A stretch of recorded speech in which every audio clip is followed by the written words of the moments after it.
Okay, I do want to warn everyone before the episode begins. Um, we discuss sexual assaults and suicide. Uh, so if these are things that you're sensitive to, I would consider not tuning into this one. Maybe catch the next one. Um, but just wanted to let everyone know. All right, enjoy the episode.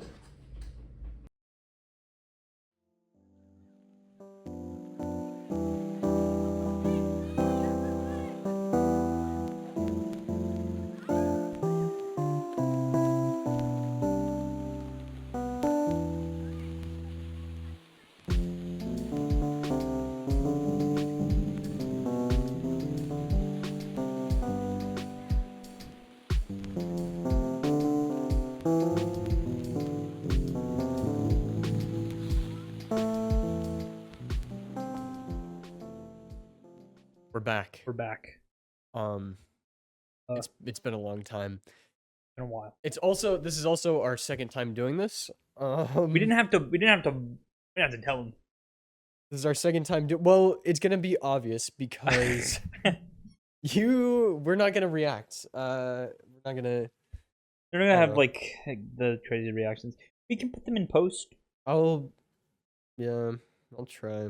So it's been a long time. It's been a year. We're in a new location. We've got a new setup, but we're still figuring out the kinks for.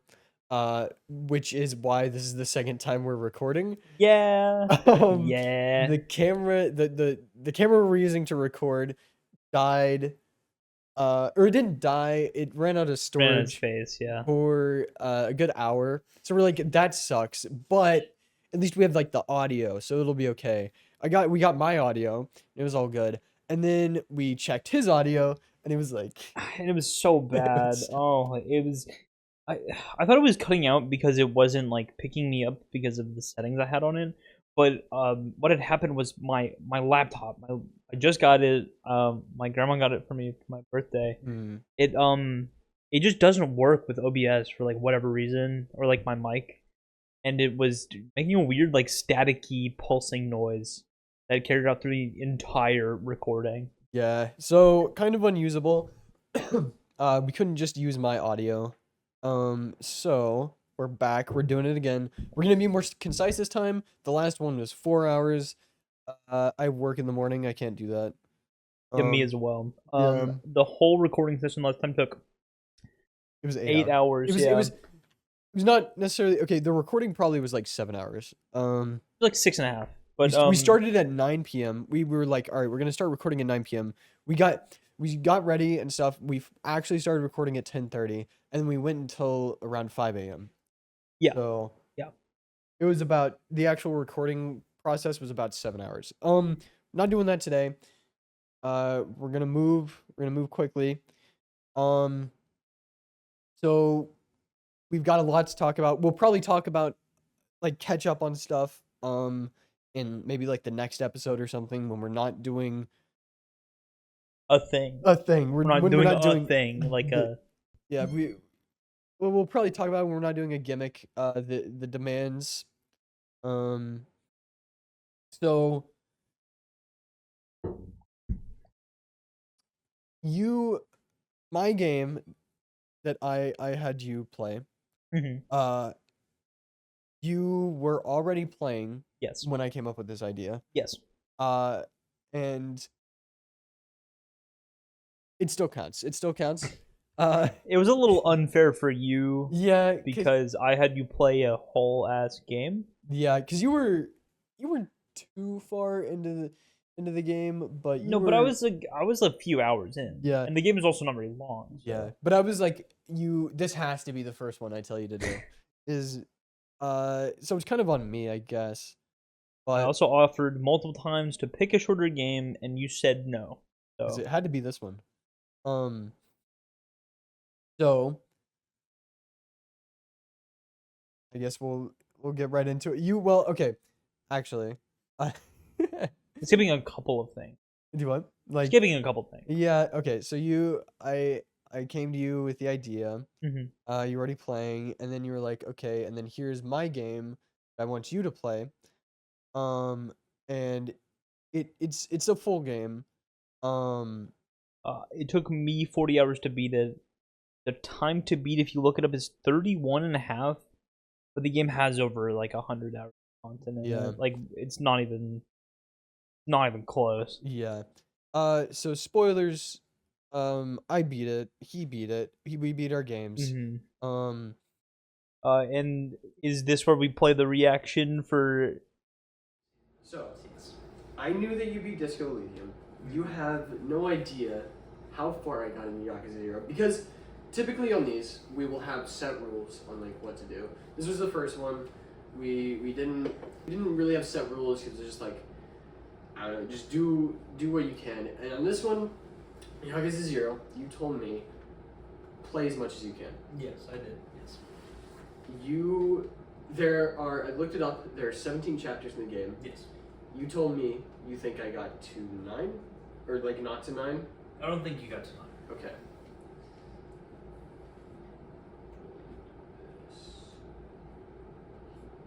Okay.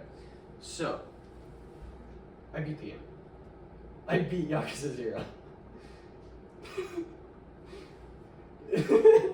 You did not expect that. No, I didn't.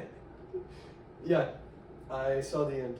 So, and I've written 2,300 words in notes. Jesus here. fucking Christ. Yeah, so a lot happens in the game. I did not think you'd be that shocked. I'm like on the verge of tears. Really? Oh, I'm so happy. Hell yeah. Oh my god. I had a breakdown when he told me that he beat it because Yeah. I was under the impression the entire time because he had been lying to me. I did okay. I lied once. All right, is what I did. That he was like not even halfway through the game, and I thought I wasn't even gonna be able to talk about like half the game. Yeah, well, yeah, because the game, like, all of it happens. Not all of it, but like a bunch of big stuff happens at the end. And so he was really wanting me to get to the end, which I did, and I purposefully Lied, omitted information. Not even omitted. You just lied. used descriptions that would lead you to believe other things. I even like when we were talking about during the recording of the other like attempt number 1 of this. I was the like, mistake episode. yeah, because we were talking about how long the game is, and I was like, oh, I looked it up and it said like 17, I think. I said it something like that. Just I added the like uncertainty just so you wouldn't be like, oh, he beat it. He knows there's 17. Oh yeah. Which I don't know. Did you pick up on? No, because I thought you had looked up like how many chapters there were. Yeah, I did. Yeah. And I had looked up how many chapters there were when I beat the game. Also, real quick, I guess I can edit this in order, but you want to show off our outfits real quick? Oh yeah. I think we should. Oh my god. Maybe don't kick the laptop. Maybe that's a bad idea. Crouching down. Yeah. We're dressed up like the characters. Yeah, we're dressed up. He's dressed up like nameless character from Disco Elysium, and I'm dressed up like Majima. Goro Majima yes. from Yakuza 0. Not any of the other Yakuza, because he changes. I'm playing Yakuza 0. That's the game I was forced to play. Yeah. If I decide to put this part in, there I can leave that in. All right. Anyway. Well, you want to get into your game? Yeah. Cover everything? So, cover everything. I don't know. Well, the problem with covering everything is the game is so dense, and the reason why it took so long last time because we spent 3 hours talking just this game. Yeah. And all the shit in it. Yeah. So but we'll go through faster. Yeah, we've come up with an idea to get through it quicker. So like we discussed, we'll probably just go through how you experience the game through the days, the big stuff, and I'll maybe jump in every once in a while. And then at the end, I'll have my questions that you will answer for a second time. And also, I'll probably like explain some stuff at the end, instead of in the middle, and we all get lost and stuff. So let's go. Let's do it. Okay. So the game that Blake had me play was Disco Elysium. Disco Elysium is is it isometric? It's a top down. I'm gonna say isometric. Okay. Here is the correction, editor. Right here on the screen, it's a correction. It's an isometric RPG. That's really good. Okay. Alright. Those are your words. Those are my words. That's my description of the game. That's my experience, actually. The whole thing. So it's an it's kind of uses like tabletop RPG systems, but not like there's not like like dexterity and strength. There kind of Yeah. is like strength, Well, and there kind of is dexterity, but it's like the the stats. way the stats work is Mhm. very different from like a standard RPG. It's like different voices in your head that you want to come up more often. Because you level those so that they'll come up more often. Essentially, there are like we said, there's stats like there is health, there is like strength kind of, but it's also when you level those, it's also a voice in your head. So you're playing a crazy man. Yeah, it's so the game starts out with the screen is pitch black. It's just some text on the right with some funky little voices. I don't remember exactly what they say, but they're basically like, what do they say? They're like, you're dead already or something. Yeah, they just called,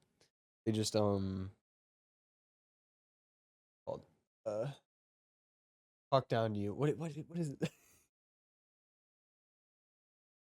The they I don't know. There's a word for it. Words are hard. I don't like words. So there's like a little intro thing, and then your character wakes up. He is buck naked except for his underwear. Mm-hmm. He is on the ground, ass up, and the room is absolutely destroyed. There's a broken window. The couch is in tatters. It's like all over the place. There's a tape recorder that's been ripped out, where all of the tape is all over the floor.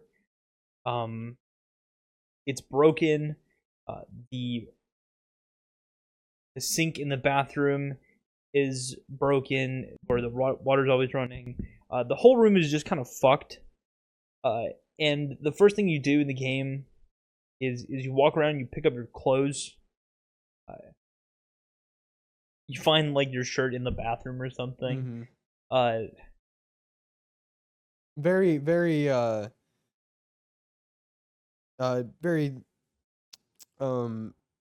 much a man in disrepair. Yeah, is yeah. who you play as. You're playing a man in disrepair. You don't remember anything. So my playthrough, I walk around, I pick up my clothes. I try to look in the mirror. There's a couple things you can do in the mirror, like what is one of them? Like wipe the. Oh, no. You see your face for the first time, and your character is like kind of fucked up looking. He's like, he has this weird smile on his face the whole time. His face is all bloated and fucked up. There's a couple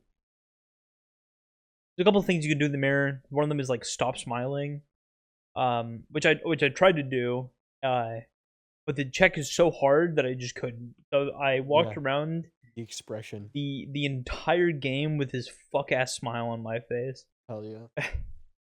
And after trying to do all the checks in the mirror, I walk outside. I encounter a woman, in like a disco dress. In a dress. She's in a dress. I think everyone's left disco behind besides this guy. Probably sniffing.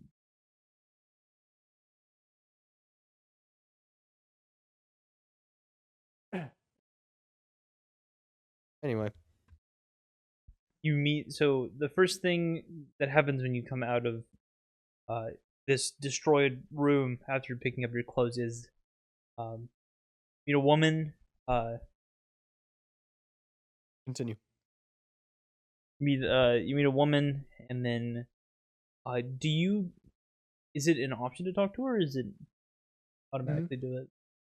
It's an option, I think. I don't Option, know. okay.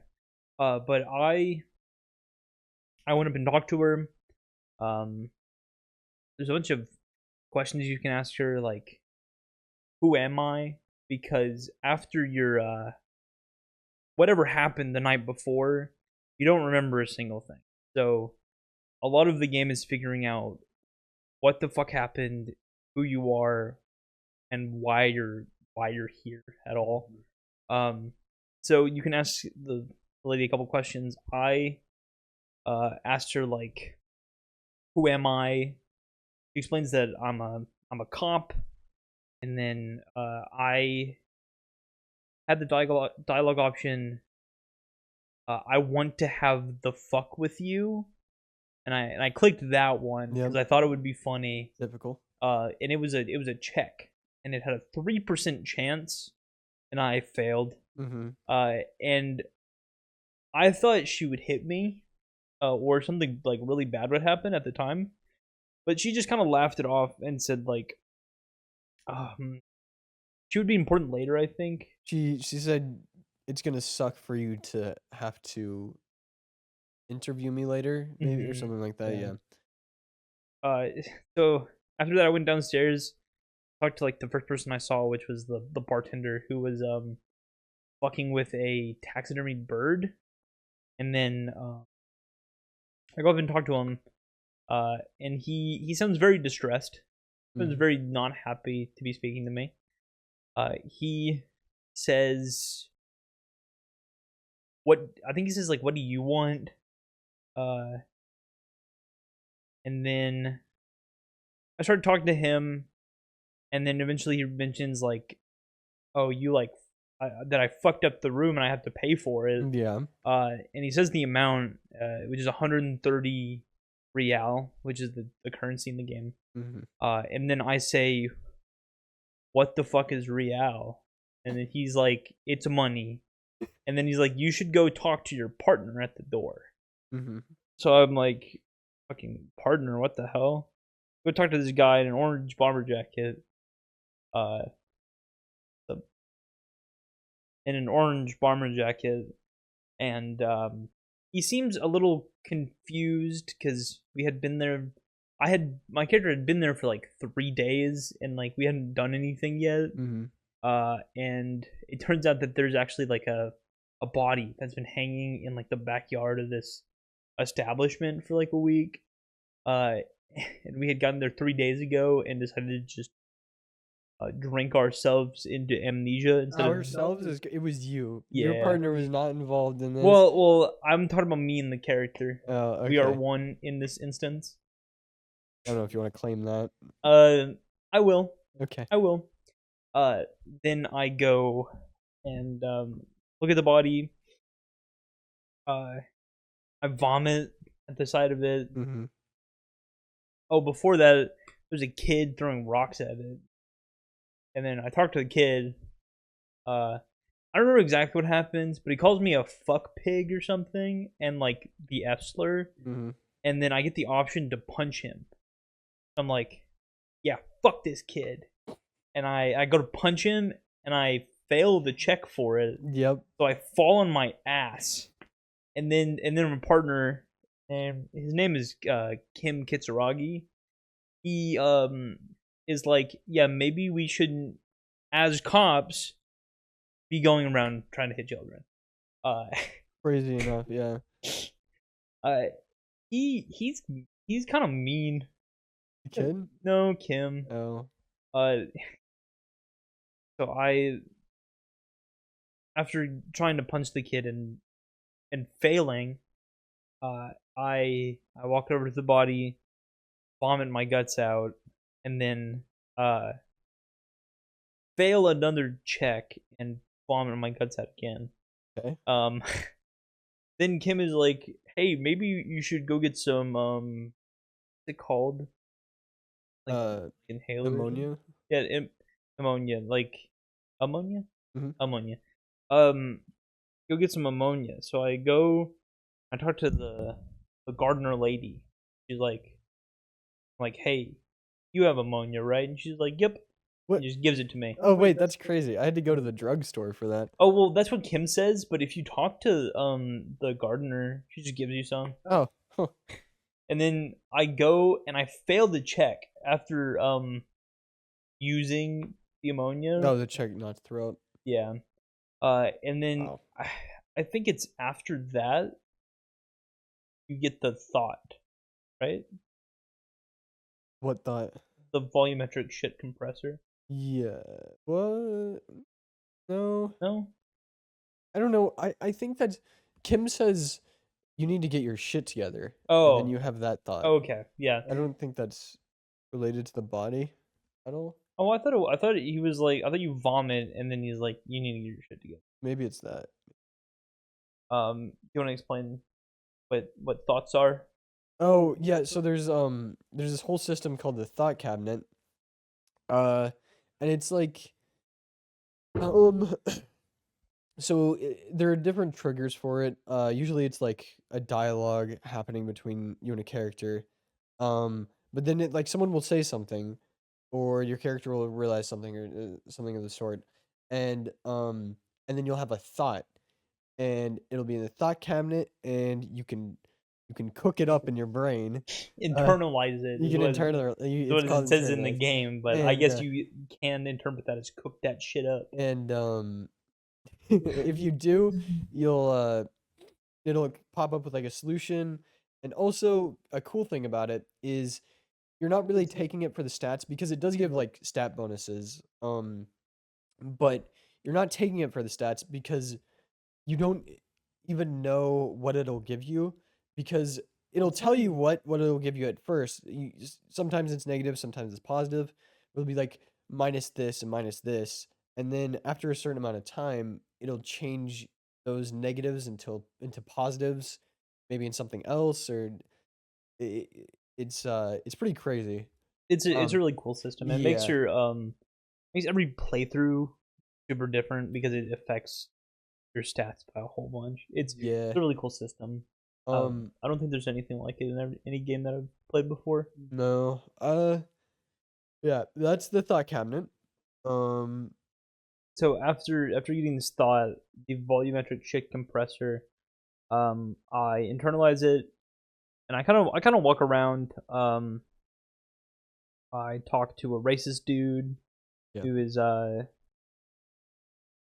racist lorry driver, who Yeah.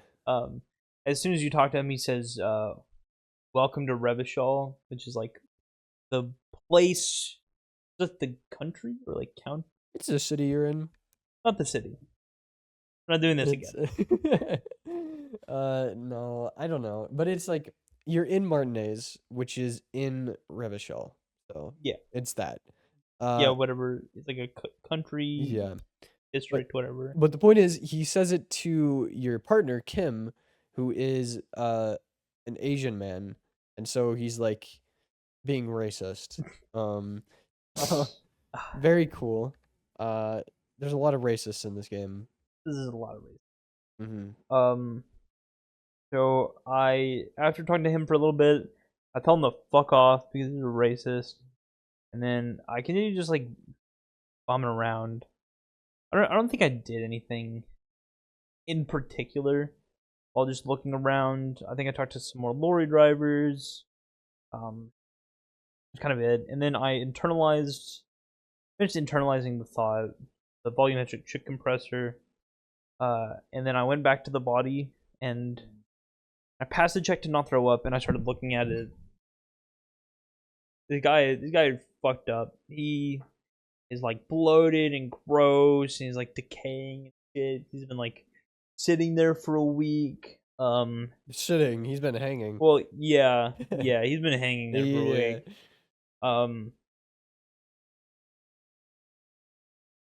You look at the body, you like sort of assess the situation. Then And then I don't remember exactly what. Well, you talk to the body. That's one of the crazy things that happens. It's one of the voices that was in the beginning of the game. It was like there's like a deeper one and then a higher pitched one. It's the deeper one, and he's like, um, you can ask him like, "What are you?" I don't remember what he says. You can ask like, "What killed you?" I think I'm getting ahead of myself, but you do talk to the body at some point and ask it what killed you, and it says communism and love, and then also, oh yeah, when you ask what are you or what were you or something like that, he says a motherfucker, Yeah. and a killer. It's true. Yeah, and then you're like writing, you're doing a on field Autopsy. autopsy. Wait. You have to find the ledger before you do the autopsy. Oh no, What you don't ledger? have to. What I did. ledger? Oh, The you don't. No, ledger. you don't have to. No, you don't have. I did.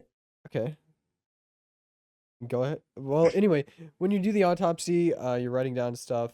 Like, Kim's doing the autopsy. And you're writing down on your notes, and there's one bit where he writes down, or he says like note stones thrown at low velocity, and then the kid Kuno says, I only throw at maximum fucking velocity, and then you have the option to write maximum velocity. So you found the ledger. I did find the ledger. So Uh-huh. Along with forgetting everything, you also lost all of your character that you played lost all of cop stuff. And one of the things he lost was the ledger. It has like all of your cop shit in it. Like other cop stuff. So I dug around in the trash can, Uh-huh. found the ledger. Uh, and then I did the autopsy. Um, I did not amend it by saying maximum velocity. Oh, you didn't? No, did you? No. No. No. Oh. Because I was like, I was trying to be very by the books. Like, I don't want to fuck up this autopsy. Yeah, me too. Yeah. You said you you played the game very like to appease Kim. Yeah, so during the first part of the game especially, every time that Kim would like anytime that I would do something that would make Kim like upset or something, it would kind of make me like upset. Like, man, this guy's really just upset at me. Mm-hmm. So I did basically everything and anything to make him happy. I'm a people pleaser. You're a Kim pleaser. Yeah. I think I played the game like how I would react in real life, maybe. Yeah, that's fair. And I think if someone was like following me the whole time Mm-hmm. and like upset at things I was doing, I would try to make them as happy as I could. Especially when they act like Kim. Yeah, Yeah. And they're nice. Yeah. very. He's also very blunt. He Yep. doesn't really like um sugarcoat things. Really, No. kind of just says it how it is. After doing the autopsy, you determine a cause of death, which uh in my I played the game twice. Mm-hmm. In my first playthrough, I did the hanging because it was kind of the obvious thing. I didn't really see anything else, You but wrote in down my hanging. yeah, I wrote down hanging. But in my other playthrough, there is a check you can do where you can like look into its mouth, into the dead body's mouth, and like your character sticks his hand in there, Mm. like feels around and stuff. It's like really gross. It's like some of the grossest descriptions in the entire game. But if you dig around enough, you'll find a bullet, and you determine that the bullet was the cause of death instead of the hanging. Mm-hmm. And in my second playthrough, it made me approach the entire case differently, which I thought was really cool. Yeah, I didn't find that. That was crazy. You have to have a Pretty high. I don't remember what stat it is. Yeah, and also when I think when I did it, I failed and took damage, and this was before I knew how to heal. So I was just like, oh, I die That's when so when funny. um Did you like brush against oh my god. brush against or something? No, I just My I buddy. no, my character was just super grossed out. Oh, I and was big damage. yeah. Okay. Was it Um like health damage or was it like? no, it was health damage, yeah. God, that's so weird. Um some it's a fun bit, the autopsy. Yeah, yeah. Uh, Because the kids are constantly being like, he's gonna fuck him. He's gonna fuck yeah, the body. yeah. Um, and then Kim is super serious, and He's just ignoring the kids. yeah. Uh, did what was the How did you get the body down?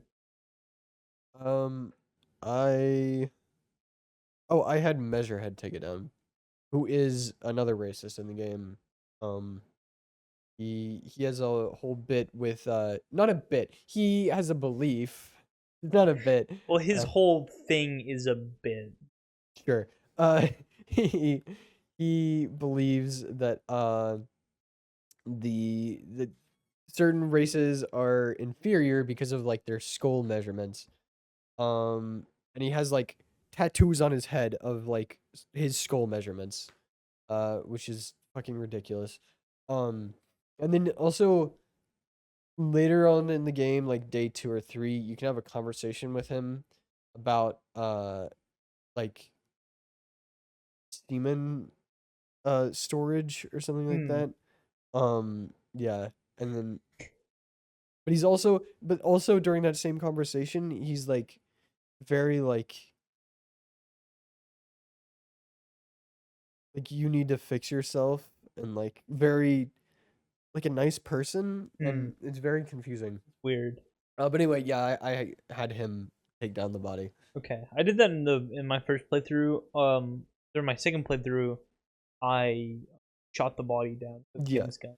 Yeah, you can take Kim's gun and you can have him shoot. And I didn't know you did that, by the way. Yeah, I did. You're like cool guy McGee in second Yes, playthrough. yeah, that was what I was going Oh for. my god.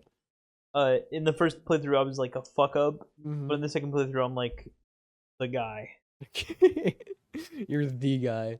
the guy. Taking yeah. drugs, partying, not No, I going. didn't do Okay, that. all right. I didn't do drugs a single time. I think I smoked. I smoked cigarettes one. That's fucked. That's fucked. Um, but yeah, you can have Kim shoot the body. And then I think he misses He like does every miss. time. And then you have a check where you can try to shoot it down. Mhm. Well, but yeah, I missed. I hit it, and then after shooting it down, Kim gives you a high five, and then you can go for it like time stops, and your brain is like, you could go for an aces low, and you'll be like really cool and shit. Uh-huh. And then I went for it, and then Kim did it, so we did like a high five, and then went low. Oh, like Yeah, and after that, I got a thought called Aces Low, uh-huh. and it was like +3 empathy towards Kim. Kim like fucked with that hard. Damn, that's Yeah. so funny. Yeah, you fucked with the like.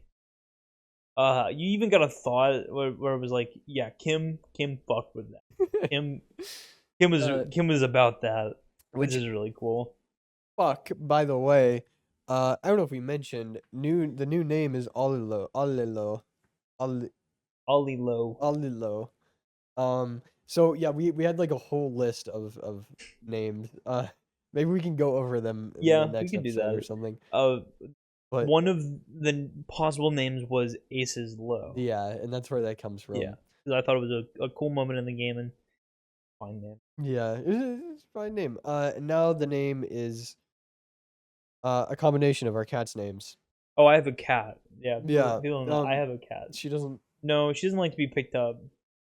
come around Yeah, very often. She's actually in a very abusive relationship with him. He bullies her, and he she eats her food. He tries to shit in her litter box. He's an asshole. um yeah. So anyway, but they're cute together, right? Like on the thumbnail and as a name together, they're kind of cute. um. Anyway, so yeah, Ace is low. Him. Body. Is that After go ahead. was that your day one? No, there's a lot more. The game is so dense. I don't want to go through everything in super detail because we did that the first time around, and that took like 3 hours. I think that was too It much. was too much. We've been going for like 30 minutes. Yeah. Uh, After doing the field autopsy, you'd ship it off to what is it? Ship it off. You put it in a freezer. You put it in a Yeah. bear freezer. Kim puts it in a bear freezer. Bear? It was in a bear freezer. Oh wait, what? You didn't do that? Okay, so you know in the basement like of the shopping district Mhm. thing, you know the bear freezer. Yeah. You can put it in there. Cuz like Kim's like we need to store this so Oh. it doesn't like deteriorate anymore. Oh. And then you're like we can put it in the freezer. And Kim's like don't fucking tell anybody about this. And then you can go and like put it in the freezer. You didn't do that? No, I didn't do that because I Oh. shipped it off to the precinct. Oh, well, he's like, yeah, they're not gonna like we did that, but he put it in the freezer in the meanwhile. Like, because it was like it would be the next day when Oh. they came and got it. So, I didn't find the bear freezer until like. oh, I didn't do the autopsy until like day 2. Oh, okay, that makes sense. I did the autopsy and everything day 1. I had them just ship off the body day 2. Mm-hmm. After that, I kind of just like bummed around a bit more. I went to like the courtyard behind. It's like it's a courtyard, right? Like the in between. Like the apartment courtyard. Yeah. Yeah, Yeah. yeah. So this little grass patch in front of the apartment building, and there was like a guy smoking a cigarette, like super mysterious. And he's like, I we're like, hey, let's question. Like, I want to question you. He's like, I don't want to do that. And then go ahead. Also, it's worthy to note that the like where he is, any of the balconies on the apartment actually, uh, kind of overlook the yard where this man is Mhm. hung. So that's why it's significant for your character to want to interview him. He's also interviewing everybody, but Yeah. anyway, he was like, Yeah, he was like, you don't want to know, like I don't really know anything. And he's like, I'm gonna leave. And he's like, if you want, you can come meet my Sunday friend, like tomorrow night. And then I think in my playthrough, there's a check you can pass where you like tell him not to go. Like, I'm gonna leave, but here is where the apartment. mhm. He like directs you to like key that's underneath the rock, and I went and I explored the building a little bit, but I didn't really do much after that with apartment building and stuff. And then I went and I tried to get into the harbor, where like the union boss is. Which is where like the strike is going on outside. Yeah. Stuff, yeah. To get into the harbor, you have to talk to Measurehead, the racist guy. The only two ways of getting in, the only two ways of getting into the harbor are either adopting his racist ideology and talking to him about it, or kicking the shit out of him. Which is really hard. Unless you put your points into the like strength stat. The strength stat, yeah. So I went up and I tried to like I talked to him for a bit. I hated his dialogue, so I skipped most of it. It was Mhm. like I think it is fun that it's in like all caps because Yeah, of the way he speaks. I didn't even realize that. Yeah, it's everything he says is in all caps. Um, I think it's a different font as well. Okay. It's cool except that he's racist. Yeah. Which is pretty lame. So at first I talked to him, and then I had the thought that came into my thought cabinet that was like I don't remember Simone's race theory or something. So you get the race thought, and then you can internalize it, which takes a while. It takes like um Okay. We're back. One of us is a little sleepy. in- Well, we are not even halfway. Good news. So, you met the Sunday friend guy. Did you? Or were you just I like- did that on the second day. Okay. Anything else really happened on the first day? You know, after I save scummed That's fine. after like thinking about like doing the race theory thing, I really do not want to do. So Mhm. what I did Yeah. instead was save scum. Mm-hmm. Not cool. I did it I mean, anyways. To beat the shit out of him. I passed the check, but then you have a decision to make after that, where you can either like I don't remember exactly what it says, but it's like kick the shit out of them, Uh. or like go for like the head or something. Okay. If you try to like hit him in the head, he catches your punch and then beats the shit out of you. Oh, okay. And then the other one you just kick his ass Oh, okay. and it's fine. Cool. I did that. I knocked him out. I opened the harbor. I go to the union boss. And I talk to the union boss. He knows my name for some reason. Which up until again, the guy main character does not remember anything, including his own name. So he calls you Harry Dubois. Name. Which is, by the way, we haven't been saying his name because it's like kind of a spoiler. It is a spoiler. Yeah. Yeah. So he's actually not nameless. His name is No. Harry Dubois, Harry Dubois. according to the corrupt union leader, boss man. Yeah. I was talking to him for a bit. Says that he knows where my gun is. Lost a gun. Pretty bad. And then some additional things. Then I go muck around for a little bit longer. I go and I meet another important character named Joyce. Joyce is representative from the company that owns the harbor, Mm-hmm. and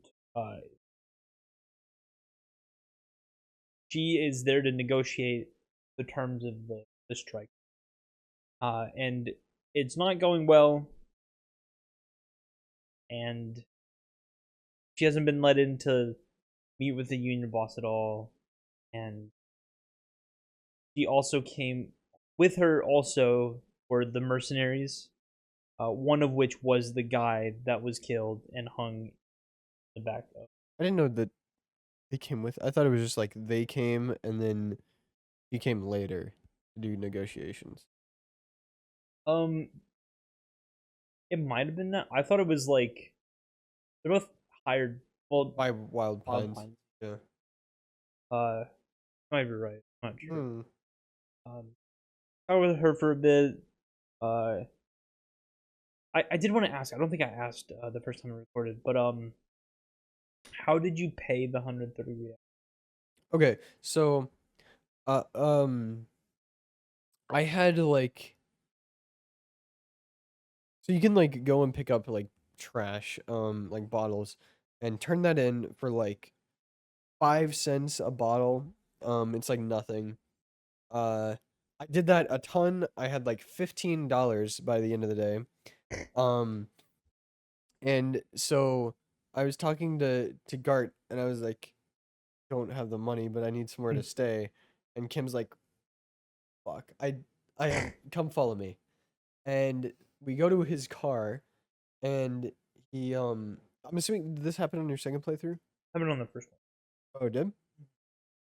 Enough money. Um, so we go to his car, and he's like, I have these hubcaps. He's also really into cars, by the way. It's kind of you kind of find this out through like like offhanded stuff. Um, but he's like, I have these hubcaps. Um, they were like they were confiscated. There was this guy who was like speeding or something like I don't know. He was doing something. They confiscated his hubcaps. The like police department said they didn't need them like for evidence, so they just told him to keep them. That they were his, and so we go and we take them to the pawn shop. We take them to the pawn shop, and we sell them for like 150 or something, Yeah. or like 150 a piece. And then we go back and pay Gart, the hotel man. So that is what I did on the first playthrough, but you know how you have the option to ask money? Yeah. So I did that a bunch in my second playthrough. And when I got to Joyce, you can ask her for money. Mm-hmm. You can be like, "You seem rich. I have money." And every time you ask for money, by the way, Kim is like, "Please stop. Mm-hmm. You need to stop doing this. This is really embarrassing." And then there's a few options that you can ask for. It's like $1, 50. One of them is 130, and the last one is like 1,000,000. If you just select like 130, she'll be like, "That's like not too little or too much. Here," and she just gives it to you. Okay, cool. So along with all of the money I had accrued from asking everyone for money, I also had the full 130 from her. So ridiculous. Yeah. I went through my entire playthrough being broke. Oh, I was rich as fuck. The second play, I had like That's so- 250 the whole time. Damn. I think on my first playthrough, I also picked up trash, but I had gotten I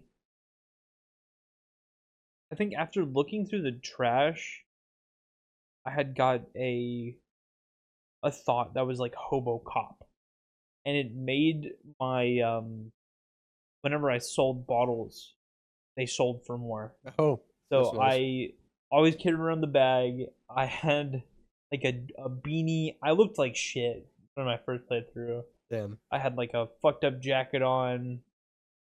I wasn't wearing a shirt because I had a different thought that raised one of my stats if I didn't have a shirt on. That's just, Uh, what did you really played a psychotic cop? yeah, but I played a straight man psychotic cop. Strange man? Straight man. What does that mean? Like I didn't do drugs. I wasn't like Okay. I was a good cop, but I was also like a hobo and generally kind of weird. Okay. Nice. Um, So you got the bills. I get the bills. You got the yes. bills from Joyce. And on my second playthrough, the first one I did sell the hub. Yeah. Okay. Uh, You mean your first? No, your second? my first playthrough, I sold the hubcap. Okay. Second playthrough, I asked for money. Okay. That's probably. I then you back take guard and you're able to go to sleep. Then I went upstairs and went to sleep. I think at this point I had throughout the first day you get a lot of like quests called like tasks in the game. I was getting increasingly overwhelmed. I think it took me like 4 days in real life to beat the first day because I would play for a couple of hours and then I'd be like, okay, I keep getting, instead of completing things that I've already gotten, I have only gotten more things to do. Mm-hmm. This is starting to like kind of stress me out a little bit. Mm-hmm. I'm gonna take a break and play this later. So it took me a while to actually finish the first day. But then I did after like 4. Speaking of which, each conversation in this game is like at minimum 30 minutes when you go talk to someone. So that's, it's a lot of dialogue to take in. So yeah, you finished the first day. You had a crazy dream. Yeah. So when you go to sleep, the voices from the start of the game come back, and they're like, say some more depressing shit, and then you finally get to sleep, and you have a dream where you're walking out of the establishment you're staying in, and you walk to where the body is, and it's your character that's hung Where the with body is. where the body is, and there is Or was. there's a disco ball above your head, and can talk to him, Mm-hmm. talking to yourself. I don't remember what it says. I don't remember. This might be where the communism and love thing came in.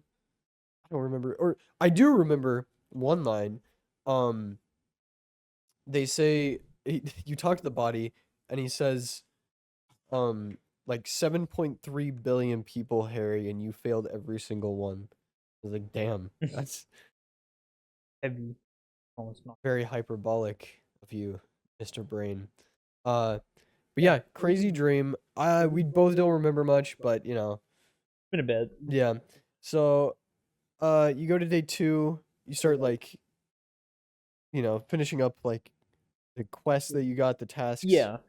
A lot of day 2 was completing things that I had gotten in day 1, which is really nice. Mhm. You talk to a new group of people called the Hardy Boys. You start grilling them for a bit. Get some information. One thing I had to mention is during day 1, I had found a bunch of clues. Like, apparently, when I visited the pawn shop, I had sold my gun to a woman. Apparently, there's a woman lorry driver that is like part of like the drug trafficking going on in the area. If you go to like the if you go to like the bottom of the map, there is a bridge that's closed because someone had driven a car on a building, ramped off the building onto a sign to get to the other side. And I initially thought that it was, I had thought that it was the same person. And you know that uh, the lorry driver lady, named Ruby, you know that she fled after what? It was after the guy was killed before you got there. Mhm. So it's like it's all seeming like it connected in your playthrough. I didn't even like none of this really. In Really? mine, it was just like, oh, there's an 8th Hardy Boy, and then also there was a girl lorry driver who was like a drug dealer. I was like, oh, they're probably the same person, but that was it. Oh. But in yours, yeah, it's like there's a bullet in this guy's head. Your gun was bought by this person. That's uh initially what I thought too. And then you're like, or I was like, but I got here 3 days. Like I got here because of this murder. So yeah, in my playthrough, or your playthrough, it was like looking. In my playthrough, I was like, oh, I just need to find this person. This person is the connecting factor. They're everything. Yeah. They're the person that did it. They're the person trafficking the drugs. They're the person that stole my gun. They're bought my gun. They're the person that did this traffic accident. Yeah. So did you think that they shot the hung man as well? I didn't. After I had figured out that they were shot. Okay. Because in my second playthrough, I obviously already knew what was going on. Yeah. And I found the boat. But my second playthrough, after I had found out that they had been shot, it was like, oh, this all makes sense. It's all this person. Yeah. And I thought that too. So I was like, oh, they bought my gun and they shot the person. This like connects and it feels like, oh my god, it's like connecting my brain. It feels nice. Uh, but then I thought about it and I was like, oh, I didn't get here. I got here because of this murder. I got here after it happened. So my gun couldn't have been the thing that shot this guy. I didn't think about that. Yeah. Because I was excited for a second and then I thought about it for more than a second and I don't know. It was like, oh my god, everything is here. It's yeah. all the lines are connecting. So you grill the Hardy Boys on their missing member. Yeah. Um They reveal that that that they left. That they admitted that there was another Hardy Boy. yeah, they finally did, yeah. After a long back and forth. The way you knew was because there were 8 set of footprints in the dirt where the body was. You're like, there has to be an 8th person. So this is all after you finally find out that actually the hanging was a setup for the shooting, and So when you initially ask the Hardy Boys, they say that the guy they hung was he was a rapist, and he raped one of the girls at the bar at the cafeteria where they drink at the hotel area, motel, whatever it is. the cafeteria. Yeah, it doesn't really look like a cafeteria. no. But yeah, they said one of the girls was sexually assaulted, and after asking them, I think there's some checks you pass or fail. But they eventually tell you who it was, the victim. And so find out that it was Yeah, so it turns out that actually the victim that they claim to be the victim is the dancer that you talk to, like the person you talk to after you leave your room at first, and is then not a dancer. You assigned her a title. She's not lame. She's like a singer at most, maybe. I don't know, they call her Miss Saranya Disco Dancer. They do call her that. Maybe yeah. Okay, but not like I never thought of her as that. But I guess Well, maybe like I just remember that. yeah. I didn't remember. I didn't know Also, what to refer her to. I believe that might have been one of her aliases. Her name is Clausier. Anyway, so yeah, you go up to her. Well, before that, you realize who it is, and you have to pass a check to determine whether or not you keep your composure after finding out who it is. Yeah, because you're like, well, I don't know. We both did it where we say, "I want to make fuck to you," because it was a funny option, and then your character starts having a panic attack, because you're like, "Oh fuck, that's the person, who I said that to." You have to like keep your composure. I failed the check. Okay, cool. Did you? No. What happens if you don't fail the check? I think you kind of just acted cool. You kind of like blow it off. No, he stutters and is like, I think I know her. And then Kim is like, why didn't you tell me that? Yeah, yeah. Yeah, so you go up to talk to her.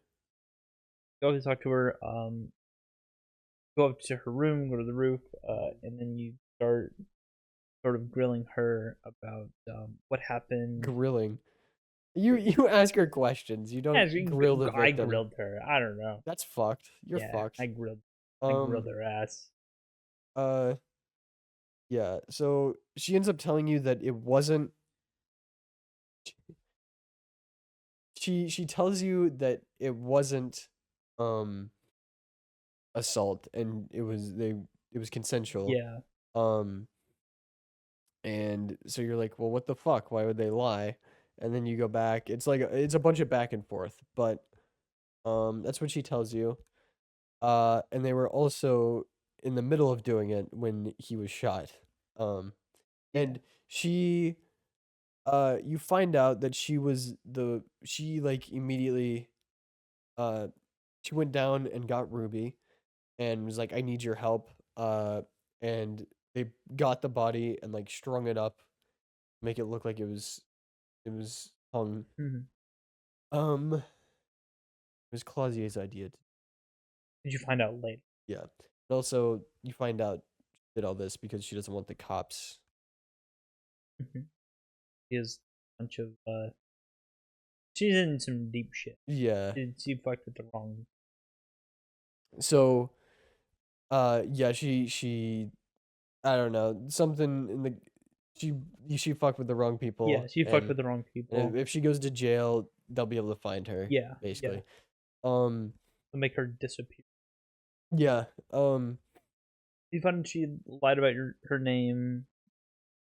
I don't remember what her. I don't know. And you also found out that she had found out that Ruby was into her, and that it seemed like whenever Glazier had gone to ask for help from Ruby, that she had this already kind of figured out, like she had planned it from the beginning. Which you find out later isn't true, but it's just more things pointing to like, oh, this Ruby really is like the secret to all of the like mysteries going on. And then I continued going around and like completing tasks and stuff. And I think by the end of day 2 I had only like 8 tasks down from like 30. Yeah. Which was very it felt very rewarding. I have like, I call them brain worms. I have anytime there's like numbers go up, my like all of the synapses in my brains are like firing. So every time I would get the level up, or I would get the task complete, I would be like, "Ooh, I have to do more, Monkey brain. more." So I think that's like summation of day 2, and then day 3, you go and the unless there's anything else in day 2 that you want. Not that I can. Day 3, you go and the bridge is fixed now. Like what is it? The Water lock. water lock. Yeah, and you can go to the other part of Martinez. It's pretty like decrepit and like run down and stuff.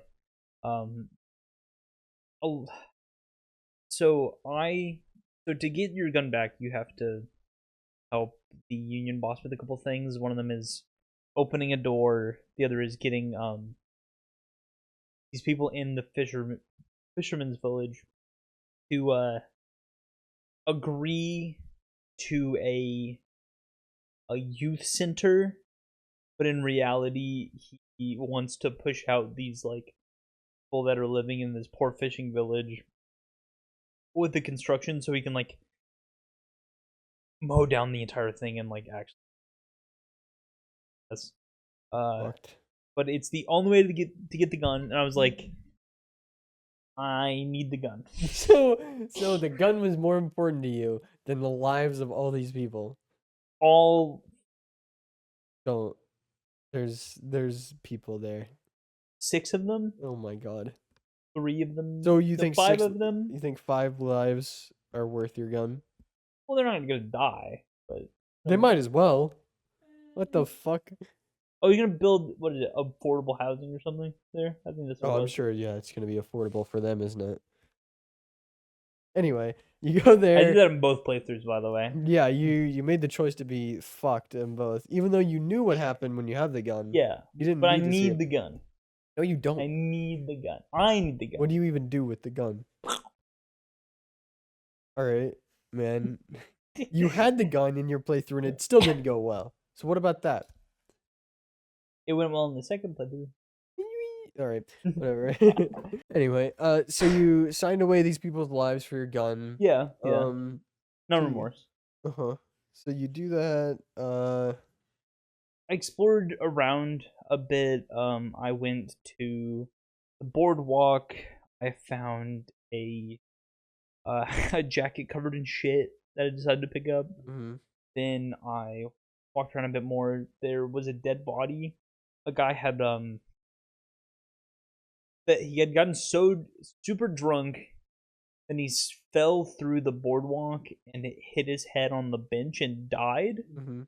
So I took that case and solved it and went and told the poor man's husband, Poor woman poor woman who was his wife. was his wife. That's Uh-huh. the words. That he had died, and she was really sad. Huh. Then I met some like cracked out teens, in like a tent, Mhm. uh, and I helped them investigate a crab man Yeah. in the church, and I went to the church and confronted this crab man, and it was this guy that he's naked, right? He doesn't have clothes Mhm. on. Uh, Probably. this dude is like climbing in the like rafters of the church, and I confront him and I'm like, hey, what the fuck are you doing here? Yeah. He starts talking about like, oh, he's here to praise the mother and all this crazy weird religious stuff. Mhm. And I'm just like, yeah, but like, are you cool with, I don't remember what it's called, but weird ass dance music? Are you fine if these Oh, teenagers the- come in, put a club in here? And you're like, word. Yeah, because the teens were wanting you to like, because they wanted to make a club out of the church. But they were scared it was like haunted by this crab man who was climbing the ceiling. They wanted you to like investigate it. Um, yeah, you got him in. Yeah, I got him in. And then there's also this lady that's investigating something. You want to explain that? There's like a giant pillar of, um, like when you go in it, everything's like deafeningly silent. And it's essentially given the crab man brain damage. Yeah, yeah. Um, yeah, we'll come back to that. Uh, but I go through that whole thing. Um, the the lady plugs in her device, which amplifies the sound or something of it, and into like a big speaker. Oh, into the teenager speakers, Yeah. yeah. And then it gets like the silence becomes so loud that it like makes everyone sort of paralyzed, and your character has to like yank it out. I don't know what happens if you don't, but that's kind of the end of that. Then they just like dance and do whatever. Yeah. Did you dance? Oh no, I didn't know that was an option. Oh. Well, you can dance and you can also make Kim dance. Really, I didn't Yeah, know that. yeah, That's fun. yeah. And then if you fail the check to make Kim dance, you call him slurs. Really? Yeah. Oh wow. Like it's fucked. Um so yeah, you call him a bunch of slurs if you fail Oh, the check. that sucks. Yeah.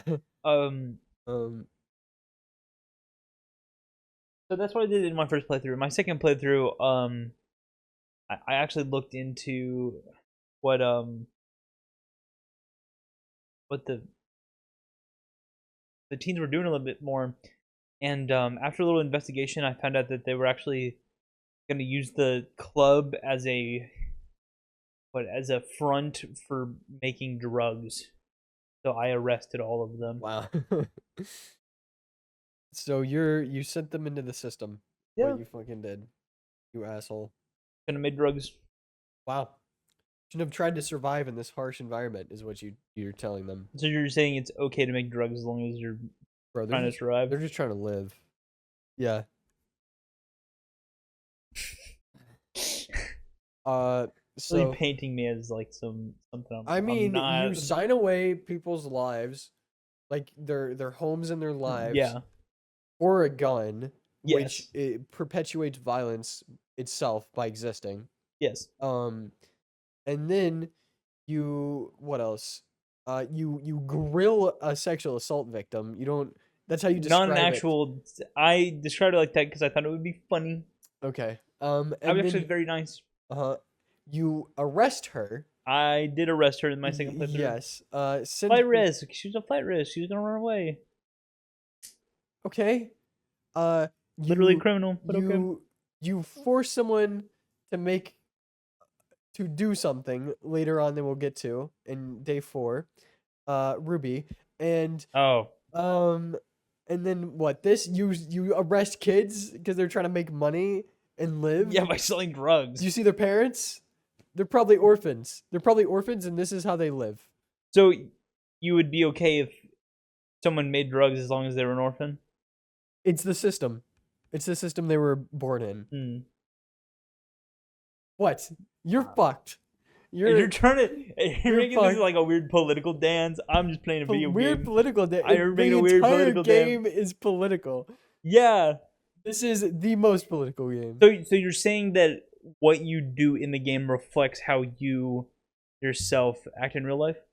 No, but you said you played the game on your first playthrough like you would. Well, not to the T. Uh-huh. You can't. Why are you doing this? I don't to know, me? not to the T, but you make some pretty major things. It's not like minor things like, oh, I just made this dialogue decision or this one. It's like I force these people to leave their homes unknowingly, and they're going to be evicted, and their homes are going to be destroyed because I want this little thing. so I Well, can okay, go pew okay. pew. For a lot of my decisions when it came to doing the detective work, Okay. when it came to working with Kim, was Mhm. like, I'm gonna do this straight. I'm gonna do what I would do. I'm gonna get on Kim's good side. When it came to like, okay, you can either get the gun or not get the gun.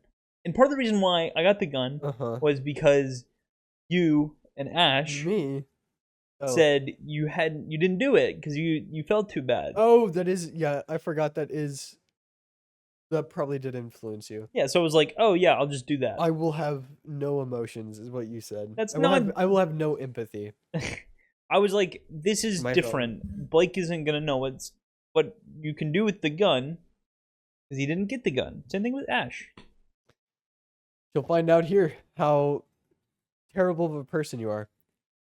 In the second playthrough, I wanted to do it because of what happens later, to see if I can influence it because I You didn't have the stats for it in my Yeah. first playthrough, Okay. which is why I did it the second time. Uh-huh. So yeah, you do the kids thing. You arrest the teens. And you're kind of you're hunting down Ruby, trying to find Yeah. her because this new place opened up. And you talk to the Hardy Boys more, and you find out that she's towards the coast. She's I ran out. think towards actually you talked to the lady. You talked to the lady in the village. Plazier. Oh, No, the lady in the village. The Oh, old lady. you And talked she's to- like, oh, she was here. hmm, She went somewhere on yeah. the coast. Which, by the way, did you ever go into the room that Ruby stayed in? Yeah. Did you look in the mirror? In the mirror? No. You have an option to shave your face, Oh, I did, and then I didn't. and you didn't. Did I I show you didn't. what it looks like? No. If you do? Hang on, real quick. We're gonna take Okay. a little detour. We could even put this up on screen in post. Ew. Yeah, so he kind of looks like a slug. And yeah, that's with the expression. So yeah, he kind of looks gross. Yeah, that's gross. I would never. That's what I was scared of. I was scared that he would look like shit. I thought it was like, oh, it's gonna be like a positive decision, a positive, like it's, I don't know, it like signifies like growth. No, he just looked like shit. And then also, I passed the check where you wipe the expression off, so he was just like sad and looked like shit. My hair was very fucked, but not like actually fucked. What like do you mean yours. actually fucked? So you talk to the old lady and she tells you Yeah, she's like, okay, yeah, Ruby was here. She went somewhere on the coast. Like looking for it on the coast. Then one thing I missed, one thing really big thing that I missed was you go down the coast towards where the waterlock is. If you were to walk directly up from the Oh, waterlock, you would yeah. see it. But I went somewhere else. Like I went in Mhm. and then up instead of going right, right up from the waterlock. You see a crashed vehicle in like a hole. Um, you look inside of the vehicle and you find out that actually that was you. It was you that crashed into the and waterlock and destroyed and everything. destroyed it. Yeah, And you uh yelled tequila sunset. really. I don't remember that. Yeah.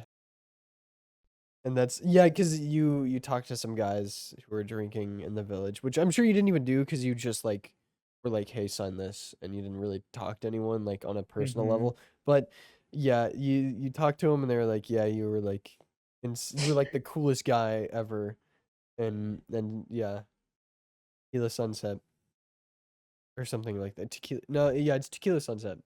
Tequila sunrise is the drink. Um, Was that good, by the way? What was it again? I don't know. It was tequila and something. That And does probably like track. Yeah, orange. I don't know. It was it tasted alright. like orange juice. A little Yeah. bit of like thing. Maybe with more flavor it would have been better. Or different tequila. I did get the not premium options though. Maybe that would Yeah. have been better. Well, the premium option for my drink sucked ass. Yeah. Well, that was your drink though. Um. So yeah, you find your car, which has your badge. Your badge and your coat and your hat. Um, is that it? Is that what happened? Well, Then- before you're able to find your badge and all that in your car, you have to sit there and wait for the ice to melt because it's like stuck in the ice. So you sit on like a swing set and you can start whistling and if you it's a check if you pass. I think it's a check. Yeah, I think it's a check. If you fail, Kim laughs at you, and you're like, "Well, let me see what do you got?" And then it's like the game describes it as like the most beautiful thing you've ever heard, and a tear rolls down your face. Um, but if you pass, I think you you start whistling, and then Kim whistles with you if you uh have done things that he likes, and then you get an achievement that says Kim trusts you or Kim likes you. That's a really sweet moment. And then you go and get the stuff in your car, and you find out your full name's Harrier, not Harry, and you can accept or reject that. Which you said you accepted, right? Oh, yeah. Yeah. Um. So yeah, you find that. These are like the big things. Day 3. Oh, I didn't. Oh. I with the cryptozoologists who were trying to find a phasmid, Mm-hmm. trying to trap them with like locusts and stuff, like luring them in with locusts. And it has you like they what is it?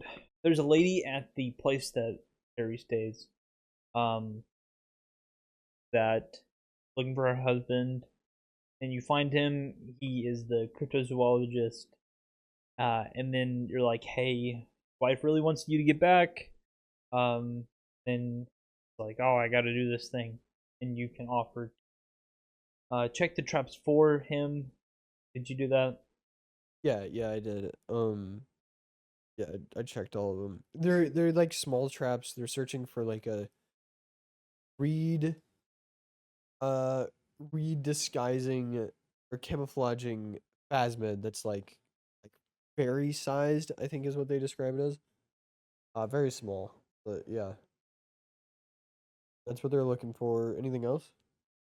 Um, yeah, so later that night, so after you sell those four people's lives away, uh, you mail off an envelope and you go talk to the union boss. And tells you tells you where, well, he sets up a meeting with who has your gun, and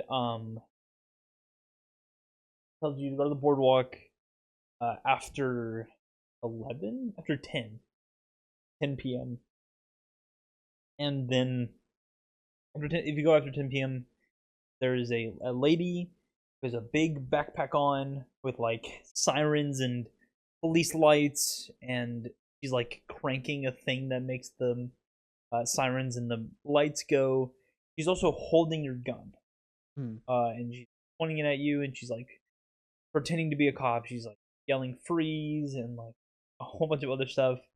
Um, I personally was like, I was very scared because fuck, she's gonna shoot me. She's gonna kill Kim. Something bad's gonna happen. I think we should leave. And then Kim was like, "No, we're doing this." It was immediately like, "No, we're not doing that." And then I'm like, "Fuck," like it's so fuck. And then I try to talk to her. She is deranged, yelling. He's like, "Oh, you're impersonating a cop," and you're like, "Oh no, like here's my badge. Like we're obviously dressed like police officers." Like, no, no, no, no, no. And then you kind of run out of things to talk about, and then your only option is to like try to get the gun out of her hand. I failed to check, and then as you're running at her to get the gun, she goes click, and the gun is empty. And then she has a breakdown where she's like, "Hobbs," or it's like, "Gun isn't always loaded." Then she just deflates, and she becomes unintelligible. And she just does not speak. That's so. That line is funny, but the whole situation is sad. Yeah. Yeah, I didn't know about that. I did see a clip of her beforehand. Um, but yeah, that was crazy. Yeah. Uh, Yeah. it's also funny. She's like, um, when you're like, when you put your hands up, she's like, they're reaching for a weapon, and it's, Yeah. you know, Yeah. pop stuff. Um, so yeah, you do that. You got your gun, I got the gun. from a paralyzed person now, paralyzed She in realized in shock, disappointment, I guess. shock, and her brain broke. Um, then day 4. Yeah, yeah. After that, I go back to the place we're staying. This whole time I've been picking up trash, so I have enough money. Yeah. The $20 at the place. And then after that, I go back to cross the water lock and stuff, and then I go and investigate like a mural guy who's yapping. He's he's doing all types of explaining to his son or something about the mural and like, stuff. And I think because I had a stat that was high enough, it was like, oh, Ruby's in there. It was like it might have said something like else, but it was pretty much like, yeah, Ruby's in this abandoned building. That's crazy. That's probably like Shivers or something. It He's is like, Shivers. damn. What's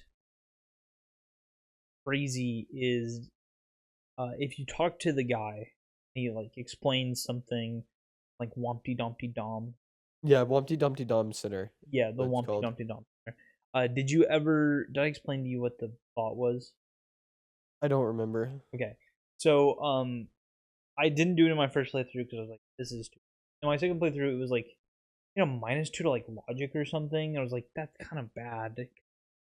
One of my main stats. And then I was like, whatever, I'll internalize it. And the solution for it was like, every time encyclopedia comes up, it's 10 XP and $2. What the hell? Yeah. That's crazy. Yeah.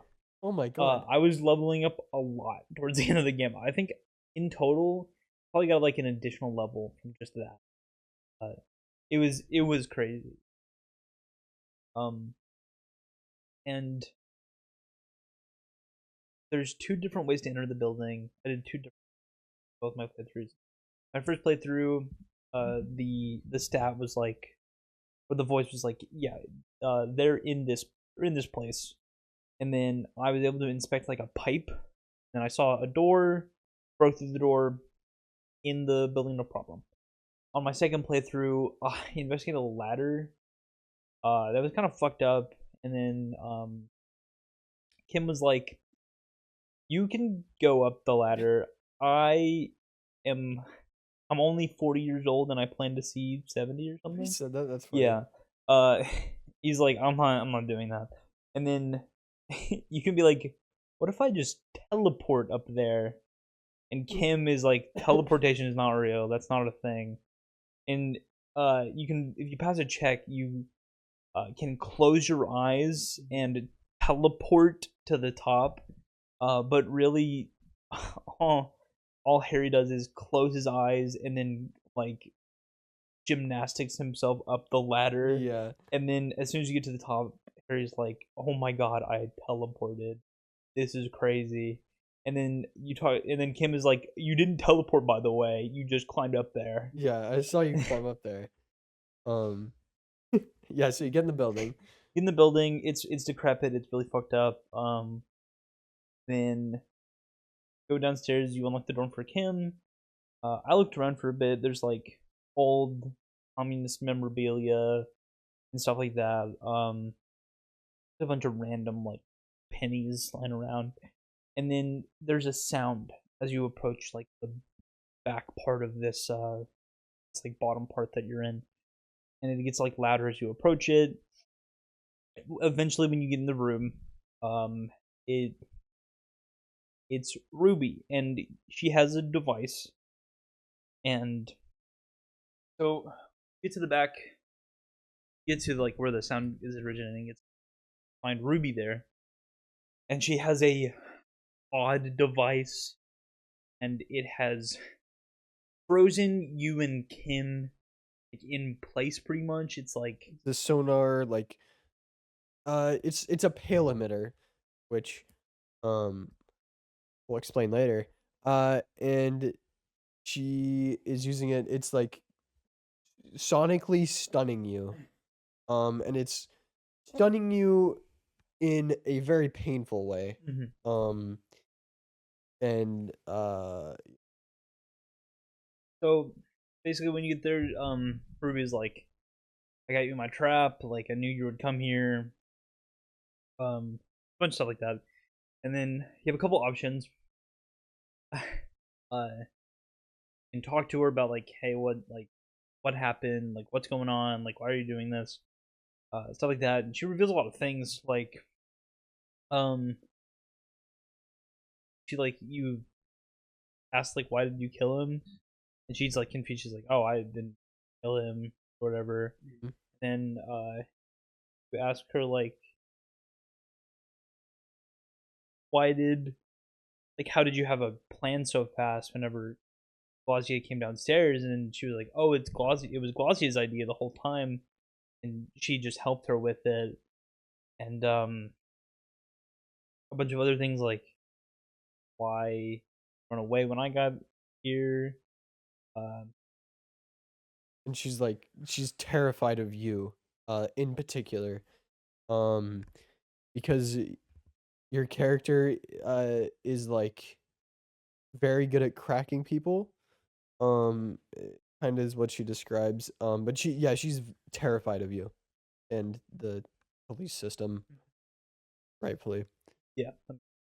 Uh, and then after a bunch of this, for run of options, and then the option to destroy the device that's like keep like captive, I guess. So you destroy it, and then she says, "You know what? Fuck it," and pulls a gun on herself.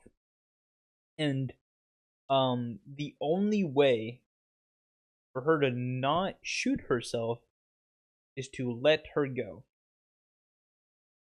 I didn't do that. Yeah, you didn't. So she shot herself in Yeah. both of my playthroughs Why the second one?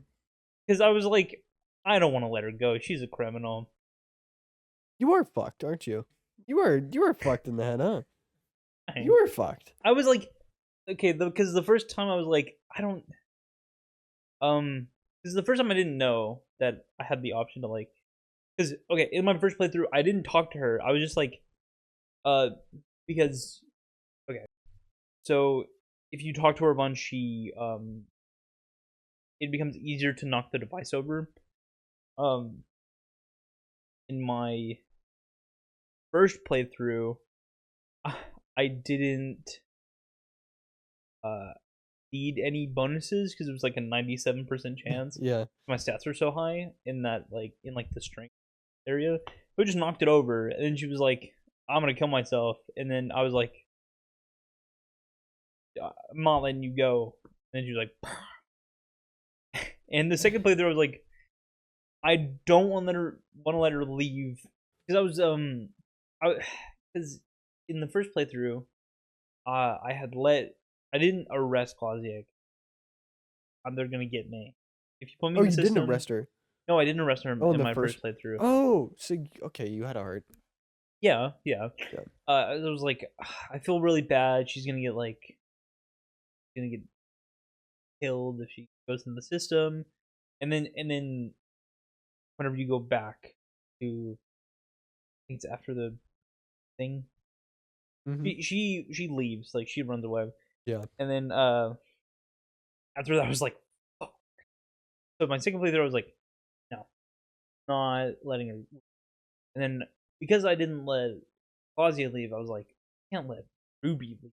Mhm. No loose Oh, ends. wow. Not gonna. No loose ends. No runaways. None of that. Damn. And then she killed herself again. I was like, fuck. Yeah, Well, because you chose the same thing. What? it was a different dialogue option, but she still Okay. killed herself. And you're just like, fuck.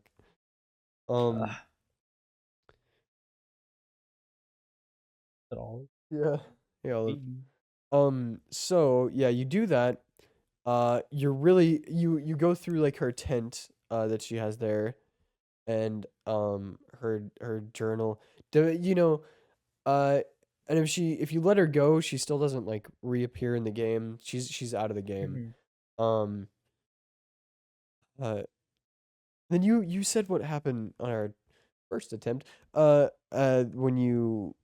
When she kills herself, but you like what? Bro, Whenever, so after she killed herself, you take her body and you put it in her tent that she had been. You Yeah. just kind of like wrap. Then you find her journal, and so after talking to Ruby, I forgot to mention. After talking to Ruby, everything falls apart. Like all of my theories of like, oh, she is like the one thing connecting all of this stuff together. Actually, she didn't do any of it. Yeah. She did traffic drugs, but she didn't like. She isn't the one that killed the guy. She didn't set up the like Sorry, Kyle. hanging. She didn't like her only crime was trafficking. Innovating the And evading the police. But Yeah. Like but she didn't kill anyone. She's not who we're looking for. And it's Yeah. like after that it's like fuck. This is all unraveling. yeah, because you look through her diary and it's like I think you already said this, but Yeah. it's like yeah, she didn't do it. Yeah, she didn't do it. Like fuck. God damn it. After wrapping all that up, I started walking. Kim is like, all right, we should go back to the Whirling, which is like the place you've been. The hotel, cafeteria. the cafeteria, the the bar. You should put a counter for like how many different things we called it before calling it its name. Yeah. Go back to the Whirling. The rags. The Whirling and Rags. I was noticing it was like I thought it was weird. I got to the fishing village, and after you buy a map of the place, you can see to like the parts. Oh, I noticed yeah. I couldn't TP. Like, So I walk up past the water lock. I go towards the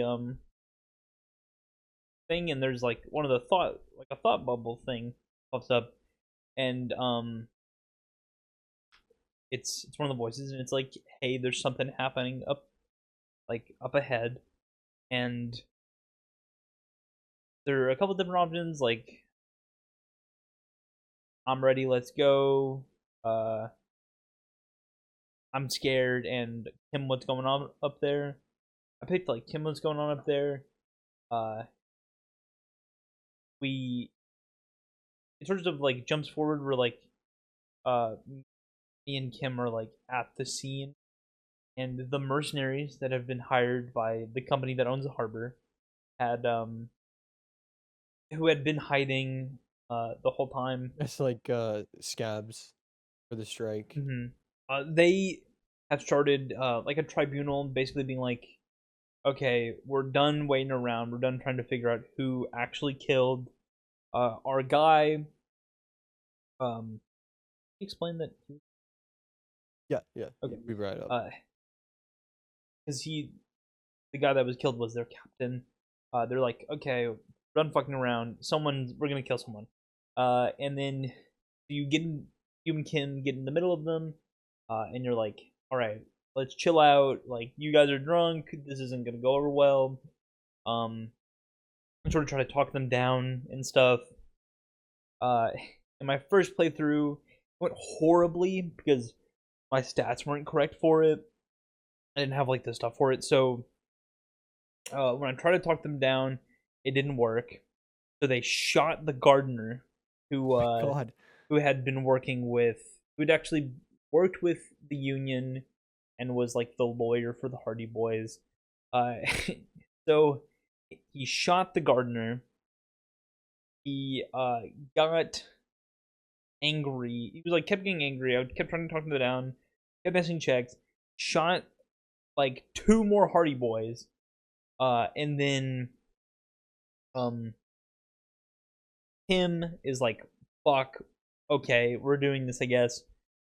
Shoots one of the mercenaries who's wearing a mask, and he has to because of the mask, he has to shoot like these eye slits. Yeah, it's a helmet, more so like fully covers his head. So yeah, he just has these slits right here, that he has to aim and shoot through. He also has terrible vision, even though he wears glasses. I don't think they're the right prescription. Like me. Yeah. Um. So, and then he does it. He does it. He makes the shot, Which is cool because if you have Kim try to shoot it down at the start, it's like, oh yeah, he misses, and he's like, damn, my damn eyes. And then when it matters a lot, he does it, and it's a really cool moment. By the way, I think I've mentioned this to you before, but he talks to you about his old partner, Eyes. I don't know if you got that. No.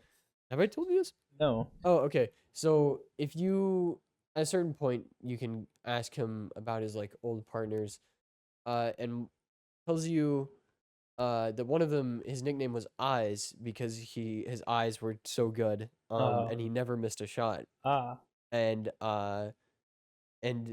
he ended up dying on duty or something. But there's this crazy art piece, where it's like him saying "Please God," and then it's like Eyes directing him where to shoot. That's cool. It's pretty cool. Yeah, you, yeah. Then he makes the shot, and then how else did it go? So that's one mark that gets downed. This is after this mark shoots you.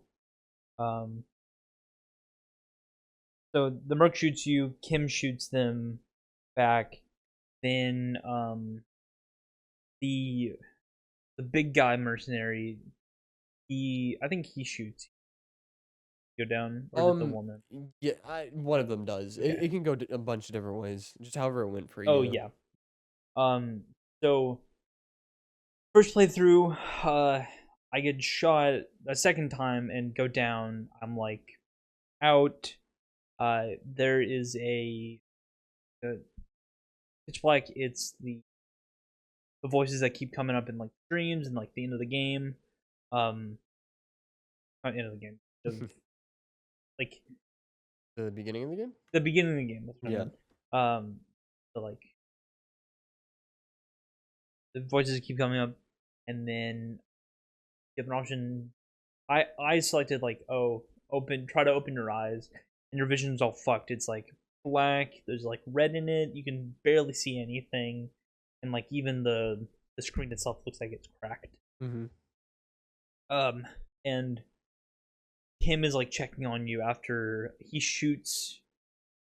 The helmet. Or He shoots another guy. okay. But then afterwards, one of the mercenaries walks up and like behind him and tries to kill him. And if one of your stats is high enough, you can tell Kim to like watch out and like duck and stuff. Or it's just You just tell him that they're like behind him. yeah. And if you do that and pass the check, Kim turns around, mops him, and then Mops him? Holy I think shit. kills him, right? Damn. Shoots Yeah. him. He does. And then No, I think actually he sends them to the hospital. They don't I think the only one that dies is the one with the helmet. okay. On that one, I'll get to that. Okay. So that's how I went in my first playthrough. After getting shot, you wake up a couple days later. Your room is cleaned. Yes. Gart, the hotel manager man, cleaned it for you. As a thank you for defending the town. And Kim is there checking on you. Mm-hmm. But then how did it go? So the second time I played the game, I shot the big guy mercy. He gets knocked to the ground. I don't remember exactly how it goes, but I shoot the big guy mercenary. The guy with the helmet on gets shot, and then I like dodged a couple bullets, but I get knocked down still. Like the same thing happens, but instead of the guy, it's the woman mercenary. I tell him, and then he turns around and he kills the woman. So on my second playthrough, all three mercenaries died, and I think only one hardy boy ran away. I don't remember who else got shot. Okay. I think it was Fat Angus. I think the fat guy died. Fat Angus, yeah. But They're mean to that guy. Just the Hardy Boys are, and yeah, I feel bad for him. But yeah, it went better. a lot better. In my first playthrough, all of the Hardy Boys died. I think literally all of them died. My second playthrough only like. So, this is did you did the karaoke? Yes, I did. You did it probably on like day 2, right? I did it on day 3. Okay. How did you do it on day 2? I didn't. Oh, okay. I don't you have know. to do it on day 3 because you have to get the tape. Oh, okay. Well, I did it after the tribunal. So there were only 2 Hardy Boys left. Ah. The Okay. entire cafeteria was empty. So it was like a very the tone was like very like solemn and like very very kind of sad. Oh, that's what you were talking about. Yeah. Okay. I just did it day 3. Yeah, So and I'm sure the like cafeteria is full. yeah. And it probably had a much different tone. Like Yeah. the The song is the same, but Yeah. the actual like the feeling the of feeling of the room was just like, oh, it's just a bunch of dudes. yeah, and like the lyrics of the song are like I guess pessimistic isn't the right word, but it's the closest I can think of. And then it more like matches it goes along pretty well with how mine lined up. Mhm. I was like, wow, this is like a moment. Um, Do you think that that was like no, it was no, just how yeah, I was it just like, happened yeah, to go about? Okay. because I was like, oh, I've had this. I was like looking at my list of stuff to do. 'Cause I could feel I was getting close to the end of the Mhm. game, and I wanted to finish up as much as I could. And I was like, oh, I still haven't done this. I'd like to do this, and then I did it, and I was like, damn.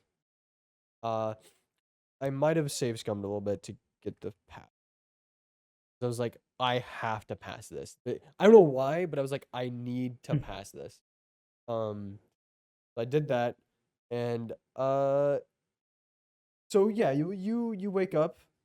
Yeah, so you wake up, Kim sort of like gives you the rundown of what happened after you had passed out.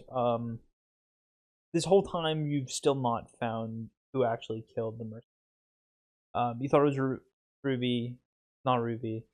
Uh, and then uh, also earlier on you had sort of planned the trajectories of where like a shot could have come from if it was like someone with a long range weapon. Yeah, yeah, you mapped like Harry is insane. Like he is got to be one of the most capable detectives ever. Um but you like looked at where the glass had like where it came in from and where the people were, and he mapped the trajectory of Trajectory. yeah, of three possible places it could have came from. And it was like you had marked all of them off before the tribunal, probably depending on how you play the game. Mhm. Um and then except for one, which is an island off the coast a little bit.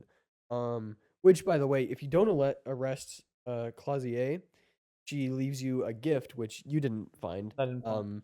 But if you go back into her room, and you go back up to the balcony, she's left like she has her window open and she's left a thread mapping the trajectory of where the bullet came.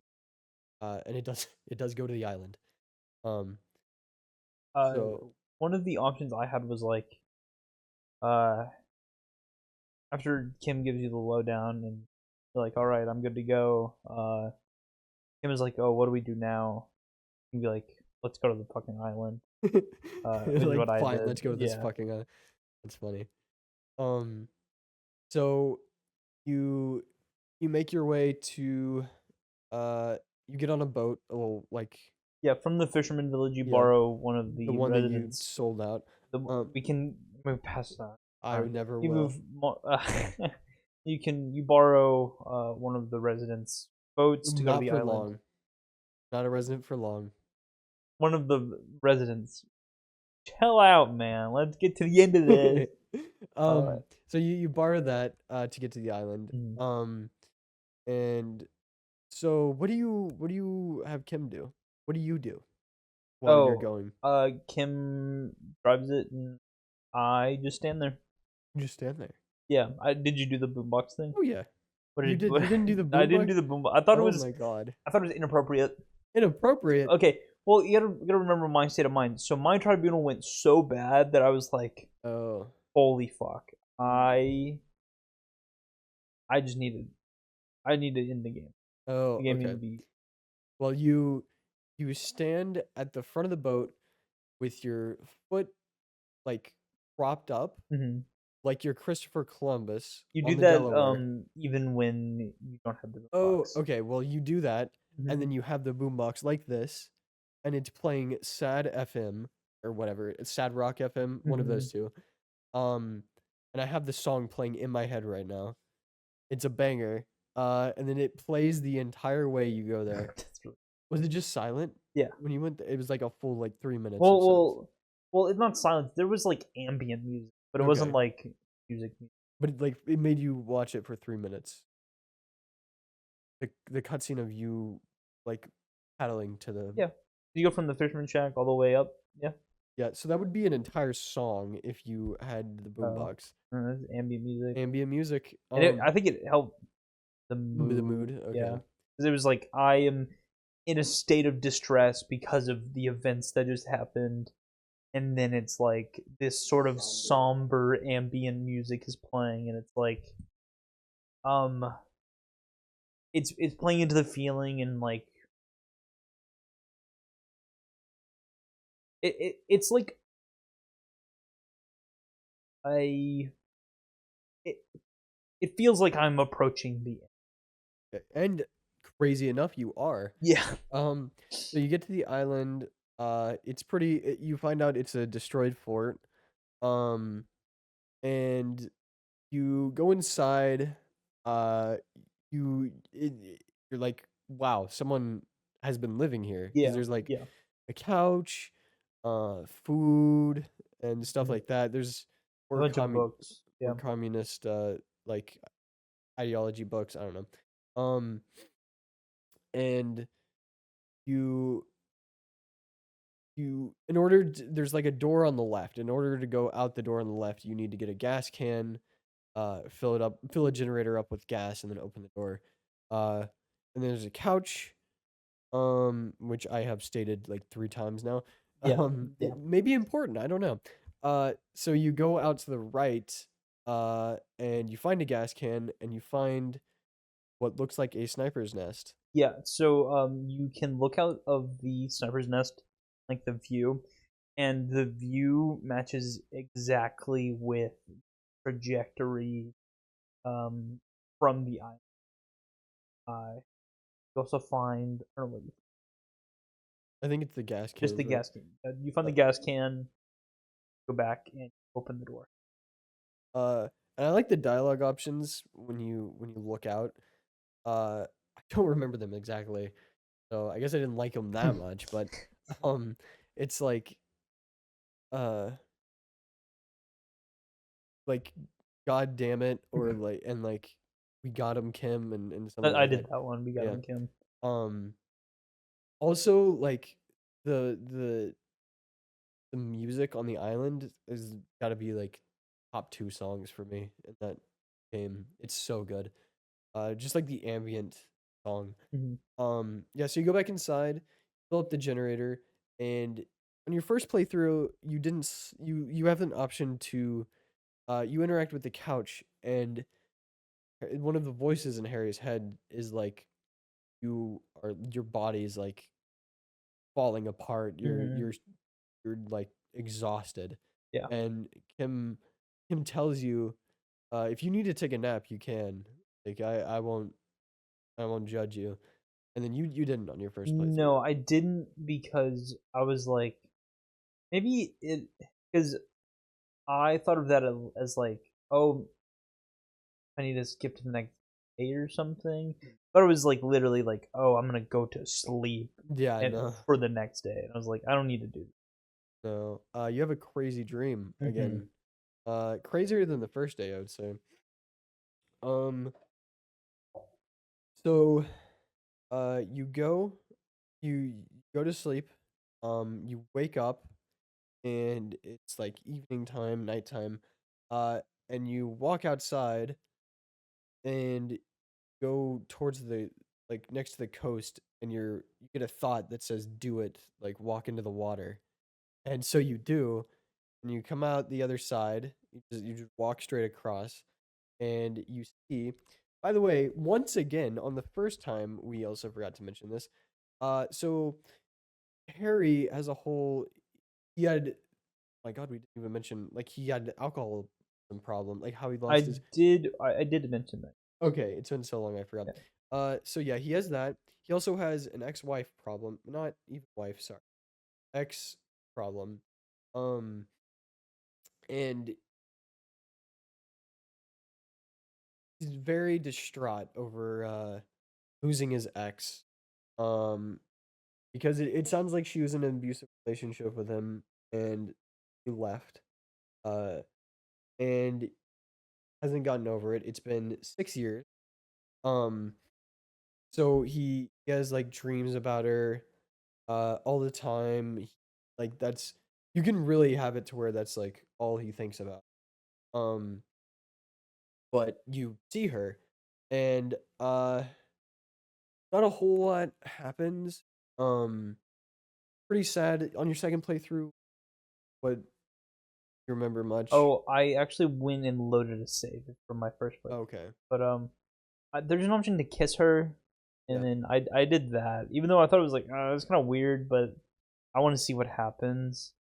It was weird. It was like she didn't really feel anything. She didn't really have a reaction.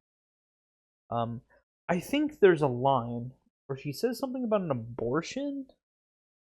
Oh, I don't know if you got that one. I I know there's a line that's like over Harry, like some stuff, and then she, our unborn daughters. I don't know if that. Maybe She, it was something like that. It was something okay. like maybe it was like a miscarriage. I don't remember. Okay. Well, she was. I think the unborn daughters. Your line might have been your thing might have been different, but the unborn daughters I think was what could have been. Okay. But finally you can let her go, uh, and she leaves. And yeah, at one point she tells you that have this dream every night. And then when she leaves, she says, "See you tomorrow." Uh, it's pretty sad, but Mm-hmm. that's the dream. You wake up. It's later in the evening. There, and you two head outside Mm-hmm. through the door. Um, find a man. There is a decrepit. I think decrepit is the right word. A decrepit, saddled man with a gun by his side, and he is very old man. He's wearing like communist, wearing like communist clothes, right? Wearing like a shirt. Is he? Shirt, Oh, so- okay. I thought he was wearing like a coat with like stars on it. He like talked to him and like I don't remember exactly what you said, but pretty much you get out of him like, oh, he did it because he had been stalking Glazier and he was in love with her Yeah. and he hated seeing um like he had watched her fuck this dude for like however long I guess. And it made him so angry that he killed him. Yeah, because at first in the conversation, I thought it was just he, the mercenary man, was very right wing. Like he was very like the opposite of this man's Mhm. political ideology. And this man, his past was like he fought in communist revolution, and he like turned away for just a second. He ran away to the island and then regretted his decision and wanted to go back, but then he watched like as his platoon and the entire city was just bombed by the people who were not doing the revolution. I don't know who Mhm. they were. But so I at first I thought it was just like, oh, they're opposite ideologies. Hates him because he has a pretty big history with that. But no, it was a very sexual thing. Like it was um he was a weird man. Weird guy. Yeah. Um there's also, I don't know if you found this, there's also a peephole into Clausier's room. Um so there's a door next to her room that if you go in, Oh yeah. did Yeah. you find the peephole? I did not find the people. Okay. But I did Yeah. go in there. Yeah, there's like a hole that's described as like this big, very Ah. tiny. Um but I'm pretty sure the man, I don't know his name, but this man that you find on the island made that hole. Hmm. And is a freak. He is a freak. Yeah.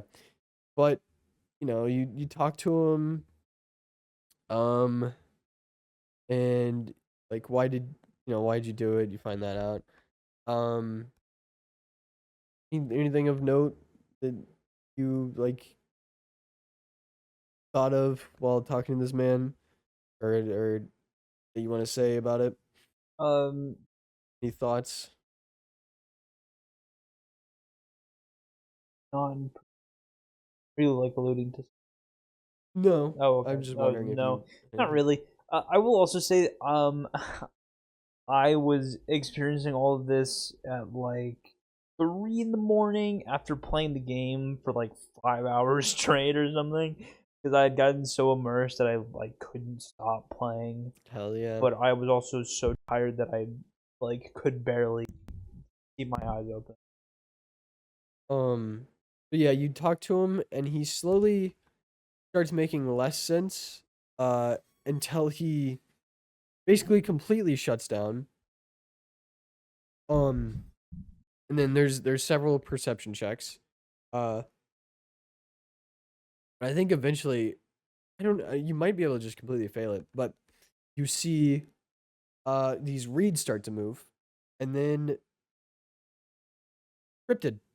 Yeah, the Phasmid. The phasmid comes out of the reeds, and you're like, holy shit, and then you're like freaking out, and you're like, this is it, I've actually lost my mind. And then him whispers to you, I can see it too. Yeah. And that's another moment that just like brings tears to my eyes. 'Cause I don't know, I think it's the music and the way he says it, like, that feels very comforting. Yeah. But then you can walk up to the phasmin, and you can get a picture. You can tell Kim to not take the picture and wait until you just wait. And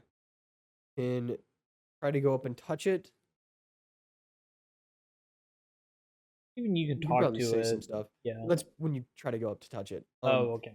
So there's a check to go up and touch it, and you need the phasmid spray that the The cryptozoologist. cryptozoologist hopefully sprayed on you. If you have a friend who told you to do that, which I heavily emphasize to you. Because in mine, that is, I said no because I was like, oh, that's gross. I don't want to smell bad. I figured it would. I thought people would have like reaction like, oh, you smell disgusting. Like it would affect No one things. says anything. That makes sense.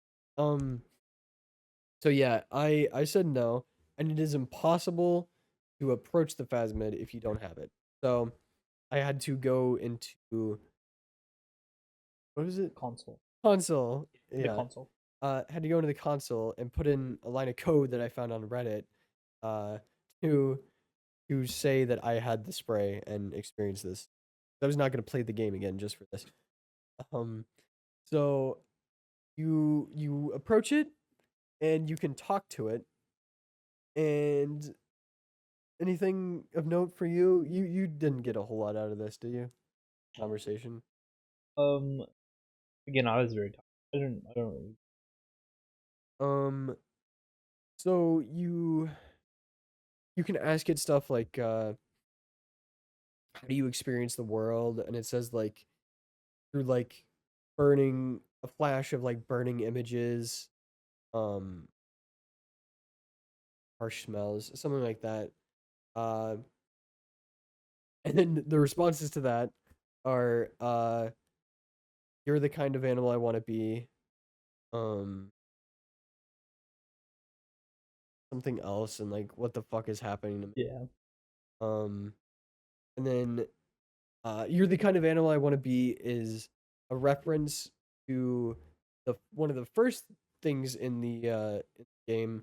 You have a dialogue option to say, I don't want to be this kind of animal anymore. So that's pretty cool, I think. And you can also talk to it, and it'll tell you, hey man, you need to get over that X. He's not good for you.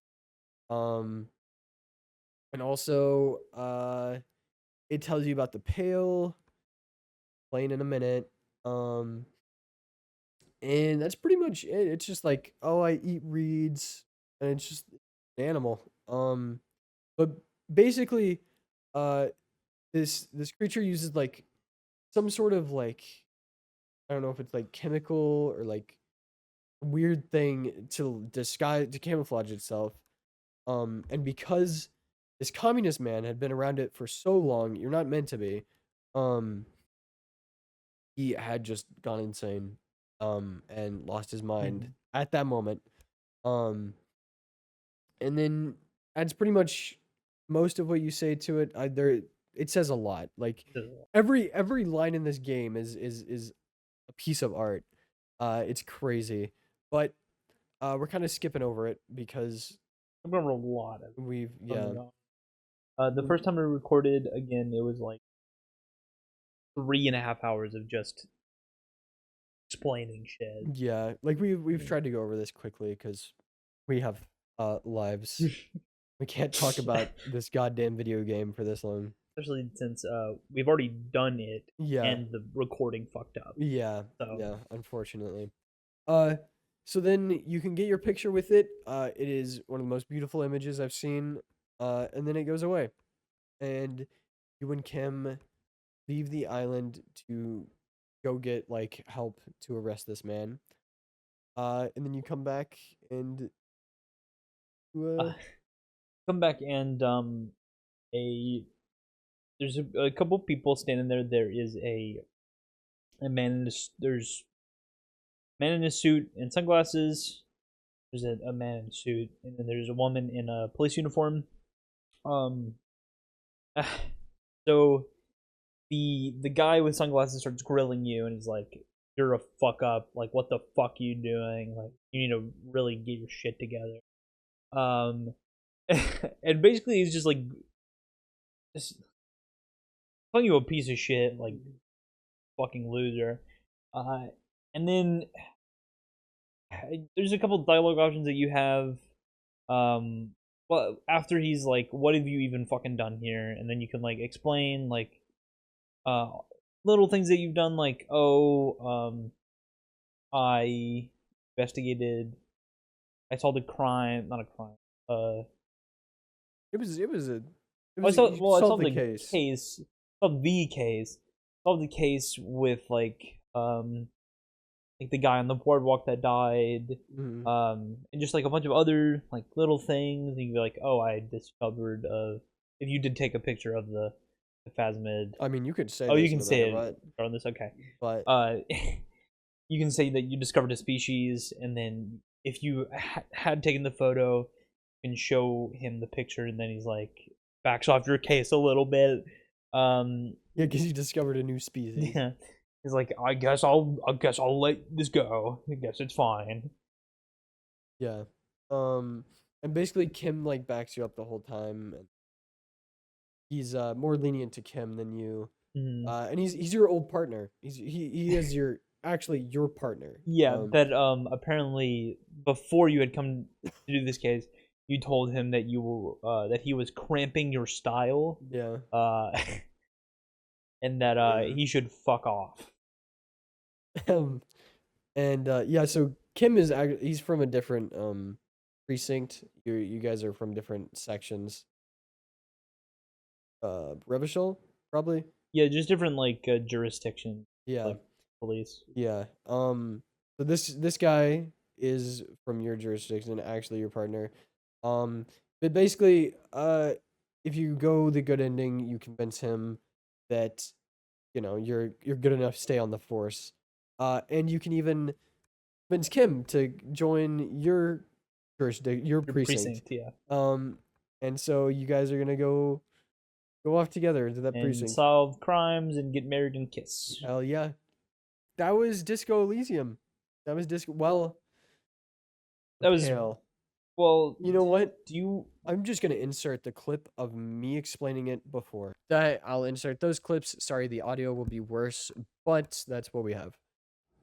Do you want to give our rating now or at the very end? I think even now. Okay. Shockingly, me, I think you go first. You tell me. I go first. Or should I get my score and then you get? I'll go first. How do you want me to just number justification? Sure. And then. Okay. I had a number. I don't know if I agree with the number anymore. I think it's a 95. Okay. I think it's a 95. It's not necessarily that I have issues with the game. the game is very wordy. It is a lot to play. Um, I was very immersed a lot. I really enjoyed like every part about the game. I the ideology stuff loses me. Like I'm not educated enough to really get that stuff, which was frustrating because it comes up so often. Because it's a big part of the game. Which I feel like a lot of subtleties. I missed out on a lot of the subtleties of the game because of that. But I think overall it is probably the best written game I've ever played. Arguably of all time. Who knows? I have no idea. Shockingly, I might give it 100. 100, really? Because when I've been talking about the game to like Ash and stuff, I'm like, yeah, it's a 10, and I think the equivalent of that is 100. So 100. So that's 97. It's like 97 and a half. So You do the math later. yeah. Well, combined, it's like around 97 and a half. So highest rated game so far. Wow. The first one. Yeah. Crazy enough. So we do, how we do it, we each give an individual score, 1 through 100, and then we also, like, he played Disco Elysium, he'll play more games, do whatever, and then he'll have a list of stuff that I've made him do, and he'll, like, rank them, like, Disco Elysium first, this next thing maybe second, or maybe the other way, like, just rank them on how good they were compared to each other. And then we take our scores, combine them, take the mean, and put them on a combined tier list. And so you'll be able to see all the games we've ranked and like mean score of the podcast. So that was Disco Elysium. We're gonna be recording Yakuza in a different session. So we'll be back then. Fuck. It's been like a month. It's been like Been a little busy. since we recorded the first part. First of all, Elden Ring DLC came out. What else? What else have we been doing? Dokapon. Oh yeah, we got into Dokapon. That's it. It's mainly been Elden Ring DLC. I got into chess, Yeah. but that hasn't really been the reason we haven't recorded at all. It's just and after the first recording got fucked, and I don't know, just having to go through all this again feels like a chore. yeah. But I will also say the night we recorded that first part of the like the first episode, the whole thing, we had spent like 6 hours doing it or something. no, it was like 8. we started at 9, right? And then and then we went until 5. 4 or 5. Okay, I was laying in bed at 5 a.m. Okay. After like I had work at 10 y- the next morning. yeah, it was so, kind of hell, to be honest. yeah. We were kind of dying. So guess it's good we're recording again. Yeah.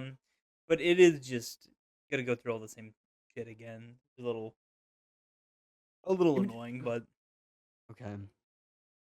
Yeah. We're also not dressed up. We decided we're not doing that. it's a It's lot like of work. yeah, with the lights and everything, it's like really hot. Yeah, and just uncomfortable. Yeah. And my eye like kind of throbs after having that on for like 3 hours, the eye patch. So It's probably for the best that we didn't. I mean, I didn't want to wear jeans. Wearing jeans all day at work, and then like big. yeah. We're lame. We're lame this part. But we're We're phoning it in. yeah, we Get are. it done. Kind of like one could say they did with Yakuza 0. Phoned it They in? kind of just phoned it That's in. kind of that's a crazy kinda- statement. That's I a don't know. crazy statement. What do you Phoned mean? it in? Kind of seems like it, right? No, not at With the all. quality that was put forth. You're fucking delusional. What are you talking? When was the last time you played the game? Because Well, played the full game? Yeah. 2021.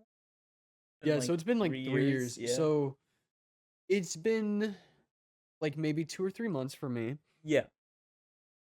They phoned it in. I think is No. what happened. No, that's not the opinion you had the last time. Well, things have changed. I've been able to settle on it, and You think they let it stew. phoned it in yeah. after you said that you liked it? Now you're like, meh. Well, I was like, yeah, I liked it. I guess I can't tell you if you're being serious or not. it was like I liked it, but now I've thought about it, and it's like, man, they just phoned it in. You keep saying that phrase like I don't know. it means anything. There's like phones in the game. There are phones. That's how you save. Yes, but there are also phones where you can talk to random. I don't know. I never did that. Did you ever do that? No. Oh, okay. No. You also go to I chat rooms and talk to the naked ladies. what? What are you didn't- talking about? You didn't. Why didn't would do I that? do that? I don't know. That's something you can do. It was your job to play the game. It was my job to beat the game, not go talk to naked women. What? Yeah, How do you even do what? I don't know. I never did it. Okay. You go into like a cafe or something, and then you can like join like chats and you can type messages like you are so beautiful, and he does like the Oh, this is how he types. He I have types like seen this. a clip of that. That's in Yeah. Zero. Yes, that's in Zero. That clip is from Zero. He looks much different in the other games.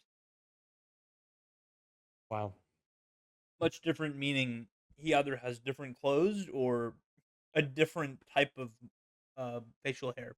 Wow. Much different. Although in the newest game, he actually looks different. He looks a lot different. It's kind of sad. I don't It's know if you sad? know anything. Yeah, are you ever gonna play it? Maybe. Maybe you shouldn't spoil it. I don't know. I just heard about it from like before the game even came out, so I don't even know if it's like real. Probably real. Yeah, probably. Yeah. Whatever. I won't say it. I guess Uh-huh. the game you'll never play. Yeah. So, started the game, right? Yeah. Yeah, Yakuza 0. So in the alleyway, I beat the shit out of like 2 guys. No, yeah, I beat the shit. Hang on, start over. This first note is irrelevant. So there were 2 drunk people standing in my way, right? You're missing the first part of the game. What did you think about the first part, like the first cutscene? I don't remember the That's first cutscene. irrelevant. You mean That's irrelevant? Whatever, man. Okay, I guess like Kazuya. No, I guess that's not what his name is. I guess Kiryu might have like beat a guy to a pulp in an alleyway for like some money for like a job. But that's not really important to the game. What is though is there were 2 drunk people standing in the way. And the solution to making them move is to beat the shit out of them. And and he said I'm going to sober them up with my fists. And he did. And they were not friends. They were arguing when I first came upon them. And then for some reason afterwards they were very much friends. And I magically made them come to their senses, like they had suddenly had a spurt of amnesia and also had lost control of their bodies, the only solution being my fists. Friendship punch. That was actually the most important part of the game for me. Actually, like the whole beginning part is like the whole inciting incident of the entire game, but The friendship punch? No, No, the, that doesn't no, carry not, much they're just. beyond. And then You're I talking about the went, combat tutorial, like it's more important. that was not than, even You're right. That's not even the. no, because I think it might be, but that's besides the Actually, point. it is. Yeah, yeah. And then went to karaoke, sang "Dame Dame," the song. And you were like very adamant about asking me which song I sang, and Yeah. I wouldn't tell you. Because they're both really cool, but Yeah, I didn't the even. Bakamitai, the one you saying is the meme one, the funny The mean one? meme one, meme. No, it's called Meme. Dame Dame. It's not. It's But literally I mean, not. that is what I wrote down, so I think I've that's. only played 6 of the games. What would What is I it in know, 6 right? of them? It's in all. It's in all of them. Oh my god! It's in all of them, and every character you play has their own version of it. So that's the Yakuza song. Yes. What the fuck? Okay. It's really cool. Is it I like it. just like it's spoilers? What do you mean it's No, it's spoilers. We gotta keep going. eyes all over the place right now? So for some reason, I don't know, like where I would have even been for this to have come up, but I was like somehow framed for murder, and I don't know, but like how that like It just randomly framed for so like murder. the guy Kiryu beat up. But not the 2 drunk guys. No, I guess like the one I wasn't really important. He actually died, but he was shot, so it wasn't Kiryu. Um, but but then people think it's me, and so I 'Cause start. you were the last guy that, because you beat him up. Yeah. So I'm getting jumped, right? Um, and oh yeah, I was fighting like waves of guys, and Kiryu's like very like um he will not kill anybody. Mm-hmm. He won't. But there's a guy that I drop kick out of a window. Like Up like the 6th floor or yeah, something. yeah, and he's dead. He is 100% dead. It's so funny. It's a common thing in like every game, but there's a thing later on in this game and things like in other games where you just like kick people off of like a speeding, what is it? You're like on cars Mhm. on the highway. Wait, this happens multiple times? Yes. Oh my god. Oh my god. Multiple times. At least twice. What the fuck? And you're like fighting on top of the car, and then you just kick them off, like and they are supposedly alive because Kiryu's never killed anyone. Well, maybe it's like the hand of God. You know, it's not him doing it. It's God. God's will. You know, when Kiryu shoots people, it's actually God killing them. Doesn't not use a gun. Kiryu. So, Fucking God. and then at the end of the whole way battle, I fight Kuze. It's been a while since I played. That's how you say his name. Yes. Which is quite the man. He's like God. He's so there's the family, Yeah. and then he's like the third. He's like third. I don't know if you guys can see this. He's like looking down like this and like moving his. What do you mean you don't like, know? The framing is like. What do you mean? But like, I don't know the Oh. way you had your head. I don't know. Oh, the hat. Yeah, the hat makes it what like really funny. Yeah. But he's like okay. So the family, like the heads, Yeah. and then there's the guys, and then he's like the third or fourth. Okay, so there's the clan, Yeah. and then every clan has the families, Uh-huh. and then there's the family head, and then the lieutenants who And each he- have families. And he's one of the lieutenants. Yes. So he's a big man in the Yakuza. Big man, all right. Yeah. Um and oh yeah, and we fight him and he's like, "You're out of the Yakuza."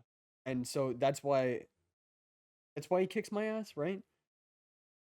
Well, Kiryu wants to leave, Yeah. Oh yeah, yeah, but Kuze oh, and then you're not allowed to fight each other if you're in the same family or whatever. You're not supposed to. yeah. And then what is it? Kuze is like, "You're kicked out. I'm gonna kick your ass now." Yeah, and Yeah. then I kick his ass and then the guys above him, the not lieutenants. The Dojima himself, Oh, the leader Dojima, of the family. the leader of the family, yeah, big man, um, comes in and he's like, "You're not allowed to kick him out. Cut your goddamn finger off." And so he does. And then Dojima lets me expels me. Um, then I get saved by a real estate agent man. Um, Wait, well, missed the part where, like, I guess you kind of did miss the part where why would you want to get kicked out? It didn't matter. no, I wanted to get kicked out because Kiryu wanted to get kicked out. I wasn't really like, I didn't have a whole lot invested at this point. I was like, Kiryu, you should probably stay in the Yakuza. But That's the name of the game. yeah, I was like, what are you doing, man? You're ruining it. But he wanted to get out to save his family's name. Not the family, the lieutenant's family. His The lieu- lieutenant's, his lieutenant yeah, man who is in jail who was in jail, but because he took the blame for a murder. yes, but that he didn't do. And that's like what's happening to me right now. But Yeah. but I didn't choose to take the blame, so it's a little different. But so yeah, to not bring shame to the family, uh he wanted to be expelled and like go prove his innocence. Um as a civilian, and then like I guess he planned to come back later. Uh that's why I wanted to be expelled. And then I got saved by a real estate agent man. It's been so long since I played. I don't remember why I got saved. I don't think people were fighting me, but I don't know if I don't remember. Right, it's Might been have a been while. fighting, might have not been fighting. But then I after some cutscenes, I'm like, okay, I've gone a long time without saving. I sure hope I don't have to fight anything. And then right around the corner, giant shakedown man. And I punch him 3 times, and then he smacks me in the face and makes me lose half my health. He then walks over to my poor, helpless self, lying on the ground, and kicks my face in, finishing up the other half of my health bar. That is a quote that I wrote right after the incident. I think what happened to me is he like smacked me twice and I died. I was like, Yeah. God damn it. And then he takes your money. Yeah, yeah. He's called Giant Shakedown Man because he takes all the money you have. Um, and he's just like walking around the world, and you see him whenever. Uh, but but if you beat him, you get your money back And more. potentially. Yeah. It's like a random amount you get. Right? I don't remember. I never beat him because he always kicked my ass. I was like, this is too. Yeah. Anyway, yeah. That was crazy. He kicked my ass. But then start finding out that the real estate guys, are threatening people to leave their businesses and move out. Um, that's fucked up. And they were even, I don't even know if this is shown later on. They're using homeless people. Yeah. They're like hiring them to go squat in houses or like outside. Outside of the buildings they want to buy to like lower the property value. Yeah, and then make the people move out. Um, and 7 Up and Mountain Dew are just straight up in this game as well. I forgot about that. Yeah. That was quite the shock to just go in the. They both owned by Pepsi? I don't know. Probably. It's Like, like, actually, no, they're not. 7-Up is its own thing. really? Yeah. There's no way they've been their own. Like, surely they've been bought out by now. I think it is 7 and They have definitely been bought out by now. There's no way. like Dr. It's- Pepper's. I think 7 Up is his own thing. Whoever doesn't own Sprite probably owns 7 Up. Well, Pepsi owns Sierra Mist. Okay. Yeah. So 7 Up is owned by Dr. Pepper. Okay. See, they've been. Yeah. Yeah. Anyway, yeah, they're in the game. Wild. And then I meet Tachibana, who is the leader of the real estate group.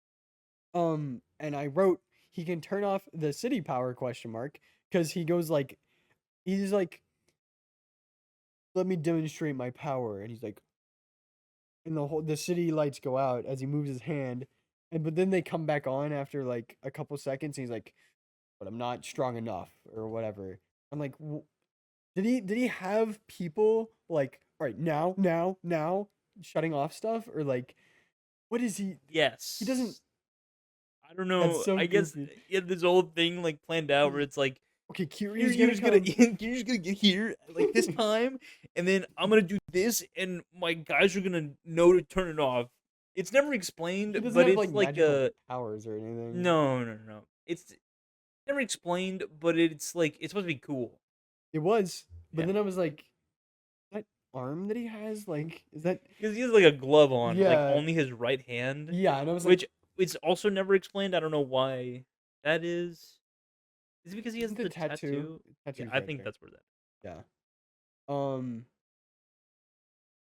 So yeah, that's crazy. And then he also informed me that Kazama, who is the head of my family, is his agent. Like giving him information. It's like, and then I was like, wow, I'm like getting pretty far into the game. And then, but I wasn't. It was like 4 hours maybe, if that. And then boom, character swap to Majima. And I was like, oh, I am not in the game at all. This is fucked up. Because when I swapped to him, I was like, oh, I feel like I'm making no progress now because I'm not doing cure. What a That's weird way to think of. Yeah, but that doesn't make sense because I am playing through the You're- story. Yeah, But it's like, because I'm not making progress on Kiryu's story, I'm like, I'm not making progress on the game. that doesn't make any. That doesn't make any. But It's sound logic to me. I think whenever that happened, like it was like the chapter with you climaxed, and then it was like kind of a. You're so annoying. You're You so just annoying. said something a little strange there, but Whenever it hit its climax. okay. Okay. And like it was kind of a cliffhanger, and then I was like, "Oh my god, what's gonna happen next?" And we switched to Majima, and I'm like, "Okay, this might be the best game of all time." See, we had the opposite reaction. I was like, cliffhanger, and then swap character. I was like, God fucking damn. Why do I have to play this shitty guy now? Like, Crazy thing to say. I don't know who the fuck Majima is. I mean, I didn't either. You're different. What do you mean I'm different? You're Yeah, we different. are different. We Yes. were just in different states, you know? I was like, I gotta beat the game, record about it, talk about it. And you were like, I gotta play the game to enjoy it. To detract me from my whatever was going on. Your troubles. Yeah. So yeah, I swapped to Majima. Wow, I wrote I a gotta go to the bathroom again. dismissed. Okay. All right. That oh no. I hope that fucks you up all your editing. Fuck you. Fuck you, Bitch. future Blake. Fuck you.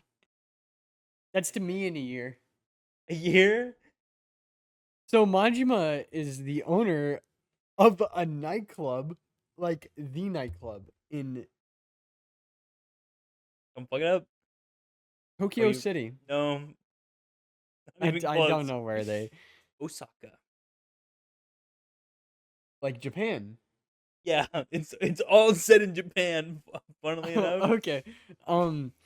Yeah, so he to set up that there's a bad guy sexually assault not Majima, the bad guy sexually assaults a woman to show he's bad, to show he is in fact a bad guy. One of the Yeah. two ways of showing bad guys. The other one is killing animals. Yeah. Yeah, that's bad. But then Majima uh he fights him by dodging his attacks. And he fights him by dodging his attacks. And then he styles on him so hard, the cops are called and they come to arrest the man. And then Majima's like, "Wait." And then he gets on his knees and begs for the guy to, instead of being arrested, buy drinks for everybody. And then everybody is like, "Woo! Yeah!" And then so Majima actually kept the customer instead of being the customer. Another funny thing about that I just remembered, she also claps. Yeah. She also, the woman who gets sexually assaulted also is like, "Yeah!" Like like I remember seeing that. I was like, "What the fuck?" Whatever, I guess. Women, Nah. there's strong women in Yakuza games, I promise. There is Reina. She seems cool. I don't know Yeah. if she does much. Did she appear later? I'm not gonna tell you that. That's what you said last time. Yeah, it is. You gotta play the game. She seems, they just like set her up as a character that would appear later, and also she dresses like she would appear later. Anyway, Does she appear later? I know. is she Kiri's wife? He knows. Anyway, She's not. so Majima, oh wait, hang on. Majima goes to the woman who was sexually assaulted and says he will give her a bonus tonight because nothing ruins a night like getting felt up for nothing. So thanks, Majima. Anyway, he goes upstairs to talk to a Yakuza man, and we learn that he's actually running the nightclub as a punishment to atone for past sins. The Yakuza guy tells Majima that once he earns 100 million yen, they'll let him back in the Yakuza. So pretty easy. I mean, he runs like the nightclub in town. So That's not a lot of money. Like what, $1 million? yeah, and he's running. Yeah, it's Yeah. not a lot of. So you know, Of like, is it a profit? It's probably a profit. Just, well, I think it's he owes 100 million yen. He has to give them. okay. Yeah. But then Majima goes out to go undercover, to like scout out girls, because I think the Yakuza guy is like, "Oh, by the way, we're gonna take your best girl." Majima, the nightclub. It's like, So it's actually a cabaret club. yeah, Which is different from a nightclub. So you go and you sit down, and they give you women that have to sit with you and hang out with you and pour you alcohol. yeah, and yeah. So one of his best women for that is getting stolen. He's gonna go scout out other places for women. And he says, "Can't just barge in and blow my cover." So he removes his eye patch and puts on sunglasses. That's his undercover. I don't remember. Is there a guy that has only his underwear on this game? Yeah, there is. There. And Okay. he kept showing up, and I was like, I forgot about that. He was I like- just remembered. he was like, "Man, I love naked ladies," and And he like humps the air. I think he does a lot of weird shit. yeah, he kind of tries to entice you to. There's like a thing in the game that you can watch like erotic videos. Or Oh yeah. he was like by the entrance there. He was like, I love naked women, and then I was like, I'm gonna go do the main quest now. Um, Another thing that I never did. yeah. So, and you can like collect them or something. Really? You can collect like little pictures of like half naked ladies. I don't know. All right. There's a lot of weird shit, and you can also play baseball. What Play baseball. the You never do fuck? that? No. You play baseball. What is this game? They put everything in these games. Anyway, so he actually, so after the, I just thought the undercover thing was funny. And then the Yakuza guy is actually like, so you're actually gonna kill someone for us, instead of the 100 million yen, and then we'll let you. And he's assigned to kill someone named. Before we get into that, I think it's I just didn't even realize this until right now.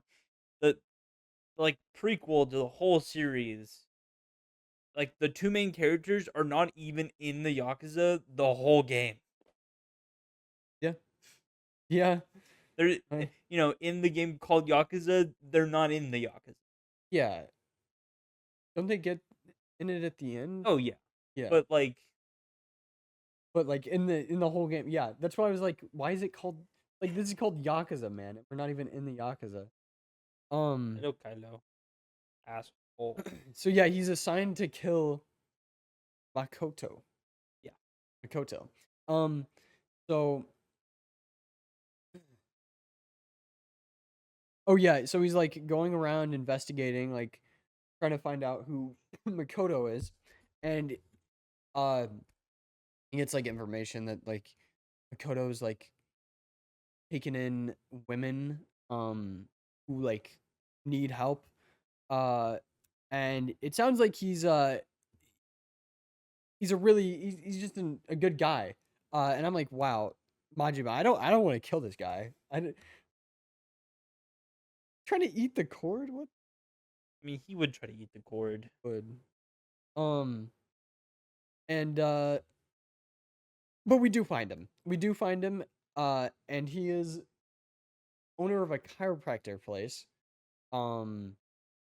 which so Majima snuck into it, and then it was like after hours, and then a blind girl comes in who works there, and he's like trying to be quiet. Like he's doing this in the worst way possible, by the way. He's like sneaking by her when he doesn't. He could just like wait in a corner or something, but he's like walking by her when he doesn't need to. But then eventually she bumps into him, and she's like, "Oh my god!" And then he's like, I just want a massage, but I can get out of here." And she's like, "Well," and then she talks him into getting massage, of course.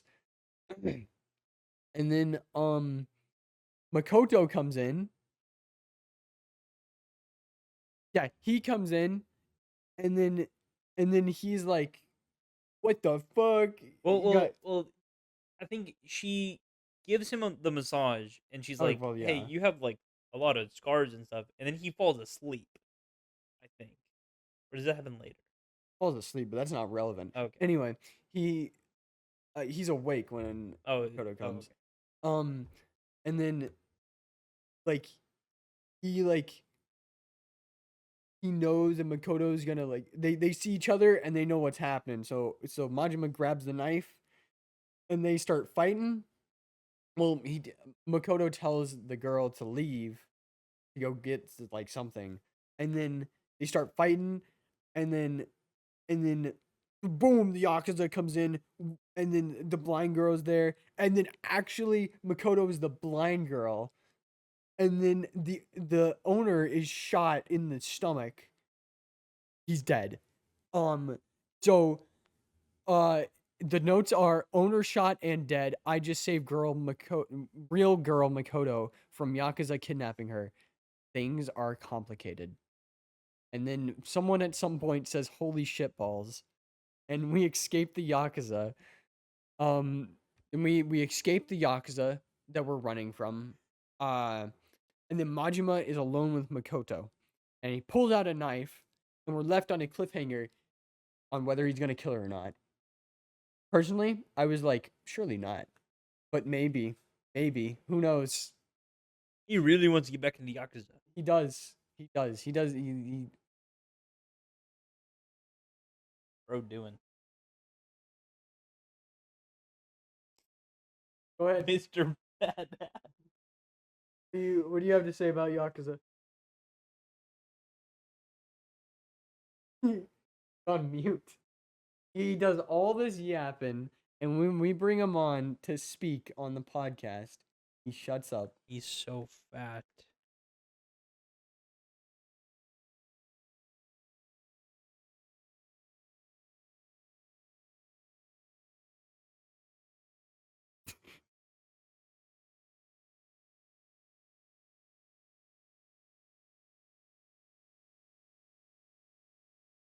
There he goes. So, we go back to Kiryu, and find out he's doing real estate work for Tachibana now. He needs a real suit, about to get that real shit. And then the real estate business owning thing mechanic comes in. I skip past that.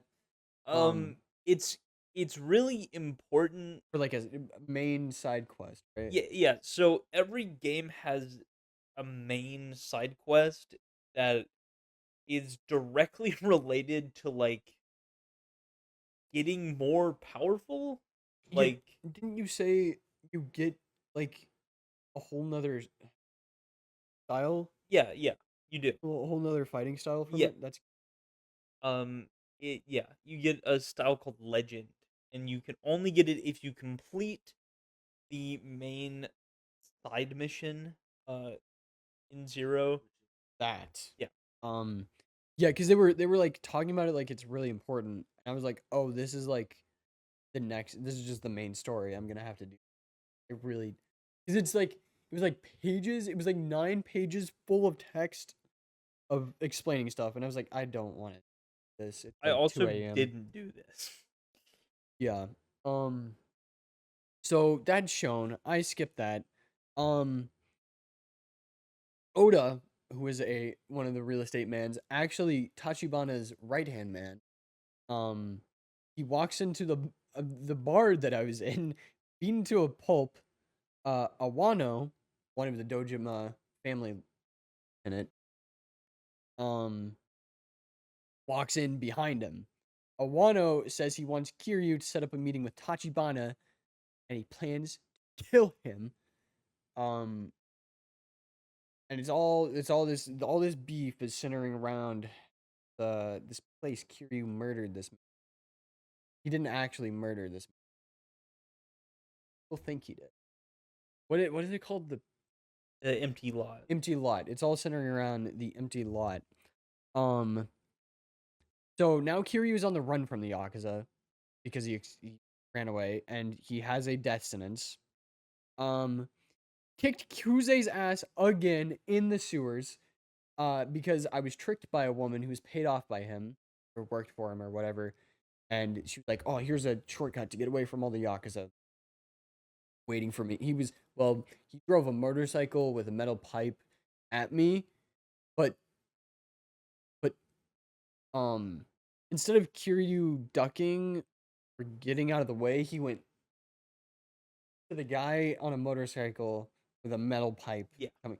Anyway, he gets fucked up a little bit, and then Kuze, after doing that, he's like driving, and he's like, bam, and he like slides off the bike, and so they're both laying there for a minute. And I'm like, what? This was all just like, you guys hurt yourselves through no common sense. But yeah, I kicked his ass after that. And then Nishiki, who has not been mentioned at this point for some reason by me, but Nishiki is Kiryu's best friend, his brother, and a trusted one. Weird way to phrase that. I'm just setting up for what's to come. He drives Kiryu through the woods to get him out of Tokyo because he's being hunted by all the at least like most of the Dojima family. And then he stops the car. He tells Kiryu this is as far as he'll take him. And then I was like, I know something's gonna happen. I know he's gonna he points a gun at Kiryu. And I'm like, yeah, I knew it. And he tells him that he'll make his death quick so that the Yakuza won't torture him. And then he breaks down crying, tells Kiryu, and Kiryu tells him that they are no longer sworn brothers, more so to protect, and then walks away. So we go back to Majima on that cliffhanger of, I guess more of a it was kind of a cliffhanger. We go back to Majima. Boom, he decided not to kill Makoto. He's alive. He's alive. Goes back to the fake Makoto, the owner of the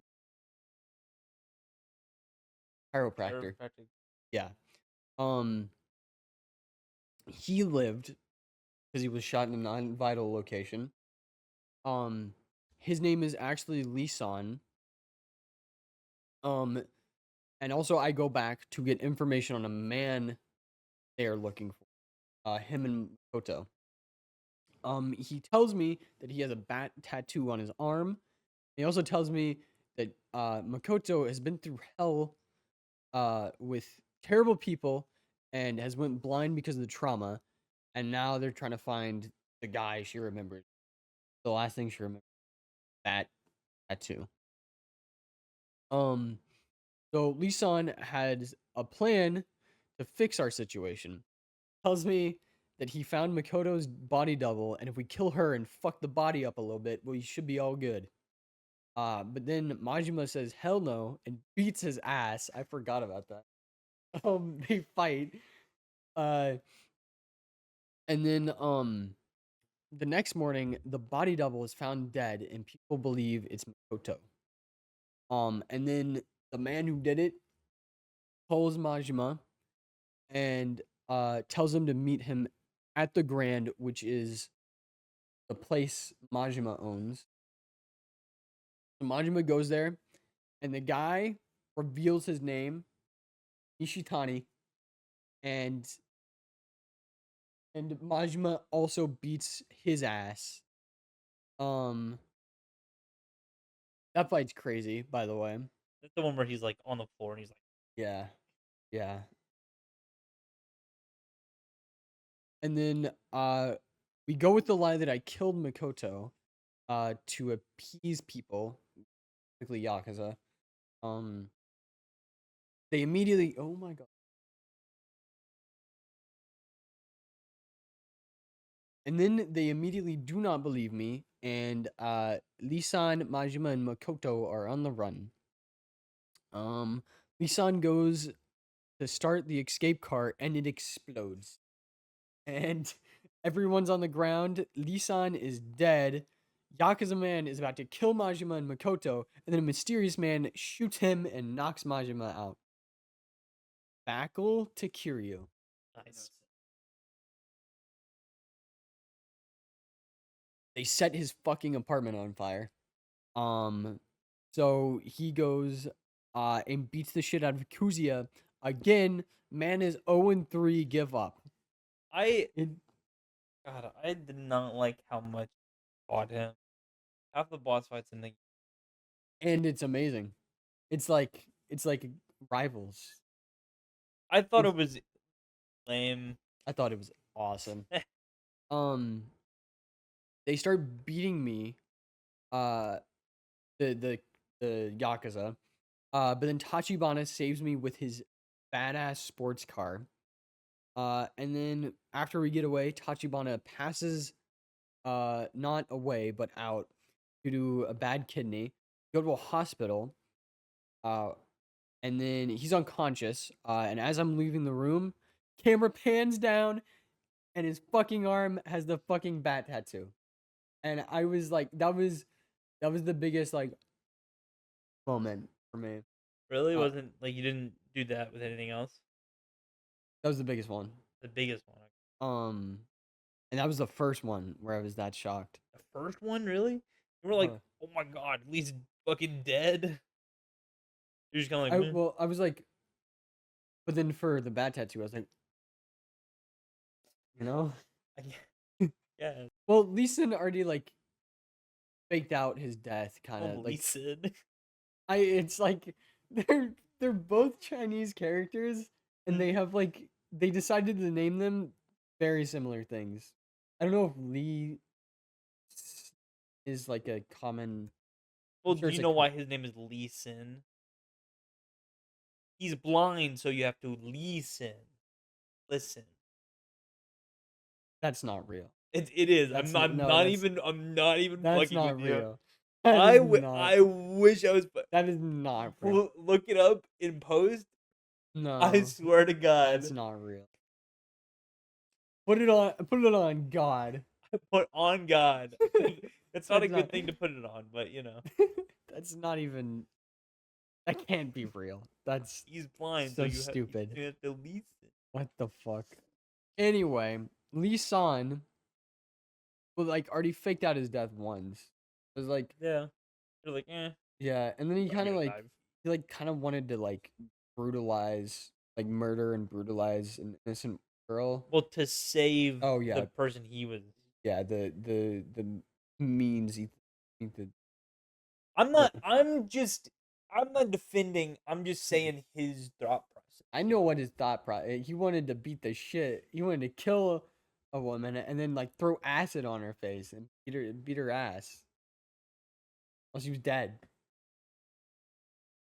Yeah, so he anyway, bad tattoo, insane. Kiryu has to sleep in the park because he's homeless now. And then Oda, the Tachibana's right-hand man, picks him up in the morning and brings him, we are already here, to the Tojo family headquarters. And he Still a lot of notes left. it all happens at the end. Yeah, that's true. Yeah. He tells Kiryu that Tachibana is in there negotiating for Kiryu, and all he needs is follow two guys to him. And I'm like, at this point, I'm like, Kiryu, there's no way you're going along with this. This is like the most obvious trap ever. Oda has been sold out, and then Tachibana is actually there doing what Oda said he would. I had the Um, same reaction. I it was like, what the fuck? That's crazy. Um, Speaking, oh yeah, Tachibana is speaking to Nihara, is the second in command to entire no Tojo family. Um, Tachibana buys Kiryu's freedom in quotes, for 1 billion yen plus 30% of Tachibana's real estate profits, which is So much money. like what the He fuck? owns like so much land in in Kamurocho, which is where the game takes place. Yeah, well, it's Oh yeah, it takes place in Osaka and Kamurocho. but yeah, insane. But then Tachibana, as they're walking out, Tachibana tells Kiryu that he's located the empty lot owner, and they live in Sotenbori. Utenbori, yeah. Yeah. Anyway, uh, and then Tachibana tells Kiryu that Makoto is actually the owner of the empty lot. Holy shit! She inherited it from her family. That's when I was like, as well. And we go back to Majima. Uh, and he's tied up and being beaten by Yakuza Man, who Yakuza Man's is Sakawa, I think is. Yeah. That's how I'll refer to him from now on. If it says, because I do put his name eventually. If it says different later, I'll just still call him that. But Yakuza Man Sakawa is going to use Majima to get Makoto back. And so Majima goes around interrogating people. He finds out he needs to talk to Nishitani, who's now in prison. Find a cop who can take me to him. We go on a boat, which actually turns out to be an elevator where he takes me through underground tunnels where prisoners are fighting each other in a fighting ring, which he runs. And he told me if I want to talk to the guy, I have to fight 3 guys in the ring. Um, I thought that was insane. Like this guy just Yeah. what the fuck? Like It that's only like gets like that area only gets crazier. it's like the max corruption possible, I think. Yeah. And then so we go talk to Nishitani. And he tells me where Makoto is. And then like the guys are kind of like the cops like they let me in his cell to talk to him, and they're kind of just like serving it. Like I think they bring wine at one point or something. Um, and then when we're like, all right, guys, we're done. Uh, they the the corrupt cop guy comes around the corner. He's like, oh, the second cop who was there shot him, and then he shoots Nishitani. But Nishitani like he has like a full minute where he's like shot, stumbles towards the guy, and then Nishitani and like Majima are like then Tani like rips the guys apart, but it's implied. So he probably did. But then those guys are dead. Rip Nishitani. Um, and then as Majima's running away from that, he runs into the bad Yakuza man who Awa, and immediately spills the guts on everything. Because I'm pretty sure grabs Majima by the neck and like takes him into an alleyway. Uh, this guy's fucked. Yeah. So, oh, uh, he then takes both of us to Makoto's location. And we get to the final boss man, also an important character, and I didn't write his name. And he tells Majima that a real estate company is who has Makoto now. Bad Yakuza man, Sakawa, shoots him. And then Makima finds not Makima. That is it's similar. Majima finds a business card in his pocket for Tachibana Real Estate with the name Kiryu on it. Go back to Kiryu with this crazy cliffhanger. The worlds are about to fucking collide. You have no idea how big this is. Did you even play the game? No. Yes, I did play it. So we go to Kiryu. We'll go back to Kiryu. Oda and Kiryu are expecting a call from the guy who might have just been murdered by the bad Yakuza. And Kiryu and Oda pick up Makato. And You say it different every time. I'm sorry. And they're taking her back to their town in order to negotiate for the empty lot. She hears Oda's voice and is sussed out. 3 dots, but one ellipses. Yeah, one ellipses. Yeah. Car chase scene. Oda gives Kiryu a gun. First shooting in the whole game. Start blasting. There are. Oh my god, he shoots so many people. He kills. It's like they're in a car shootout. He shoots so many guys in the cars. Like you have to shoot them multiple times. They're definitely dead. And then some of them swerve off the road and yeah. crash. Yeah. And then there's like a helicopter at one point that you shoot down as well. Is that the part where you? No. Oh. No, he just shoots them. Oh, no. There's no RPG. No. Remember? Okay. Also, it's been 3. I feel like I would have wrote that. I mean. So anyway, that happens. We escape and take Makoto to the parking lot or parking garage. And Makoto starts to tell Kiryu she recognizes Oda. And Oda walks out with a gun pointed at us.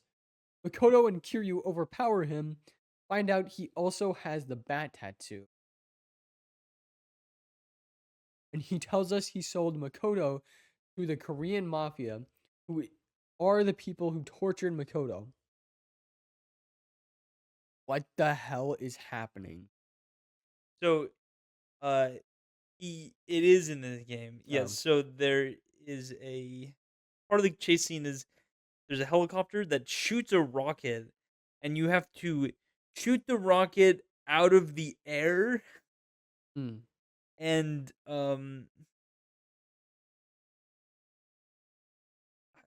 and then you shoot the helicopter down. Okay. Yeah, not with an RPG. No. I was saying like he was shooting Oh. the rocket from an RPG, not shooting an RPG at the. Okay, I thought I misinterpreted. So anyway, uh we also find out Makoto is Tachibana's sister. And then we're also being chased by the Yakuza guys still. So Oda sacrifices himself to buy us time. And Makoto agrees to go with Kiryu to Amarocho. She wants to meet her brother. So we leave Makoto with a trusted man, go find Tachibana. So Tachibana is in the hospital bed still. And I catch him up on events, and he tells me his backstory. And then he set up a network of information to try to locate his family because he ran away. And then he regrets that. So the Dojima family has come for Tachibana. Kiryu gets shot twice by the insane Assassin's Creed hitman who's like jumping around on the walls and shit. Who is the man who killed the guy Kiryu was framed for killing? Anyway, so he has orders to take Tachibana alive. Tachibana goes with him in order to keep Kiryu alive. So after that, Kiryu immediately runs into Dojima and Nishikiyama after oh wait, sorry. He doesn't run it. He passed out. Now he's coming to. So Nishiki tells Kiryu that we're still Oath Brothers, and he rips off his shirt. I don't run into the Dojima, actually. I run into Dojima family. Yes. Yeah. That was completely different. Completely different. Yeah. And Nishiki tells me we're still Oath Brothers and rips off his shirt. I do the same, and we beat the fuck out of the Dojima boys. Awesome scene, by the way. So cool. And then Nishiki helps me get back to Makoto. Find out where Tachibana is. Beat the shit out of Kuze. 0-4. Not me. Really found him 4? I thought it was only 3. No. That's crazy. And Tachibana was smacked really hard in the head with a hammer by one of the Yakuza. And he dies. But then before he dies, he tells Dojima, dies. He tells me that Dojima had me framed for murder, and it's because he's trying to drive out Kazuma from the family. Like a threat. There's like there's like a battle going. It's like there's a lot going on. But anyway, oh yeah, and then Kuze comes to me right now. Like is talking to me, and I wrote the dialogue because I thought it was cool. And Kuze says if the empty lot falls into Omi hands, which is a rival clan. Yeah.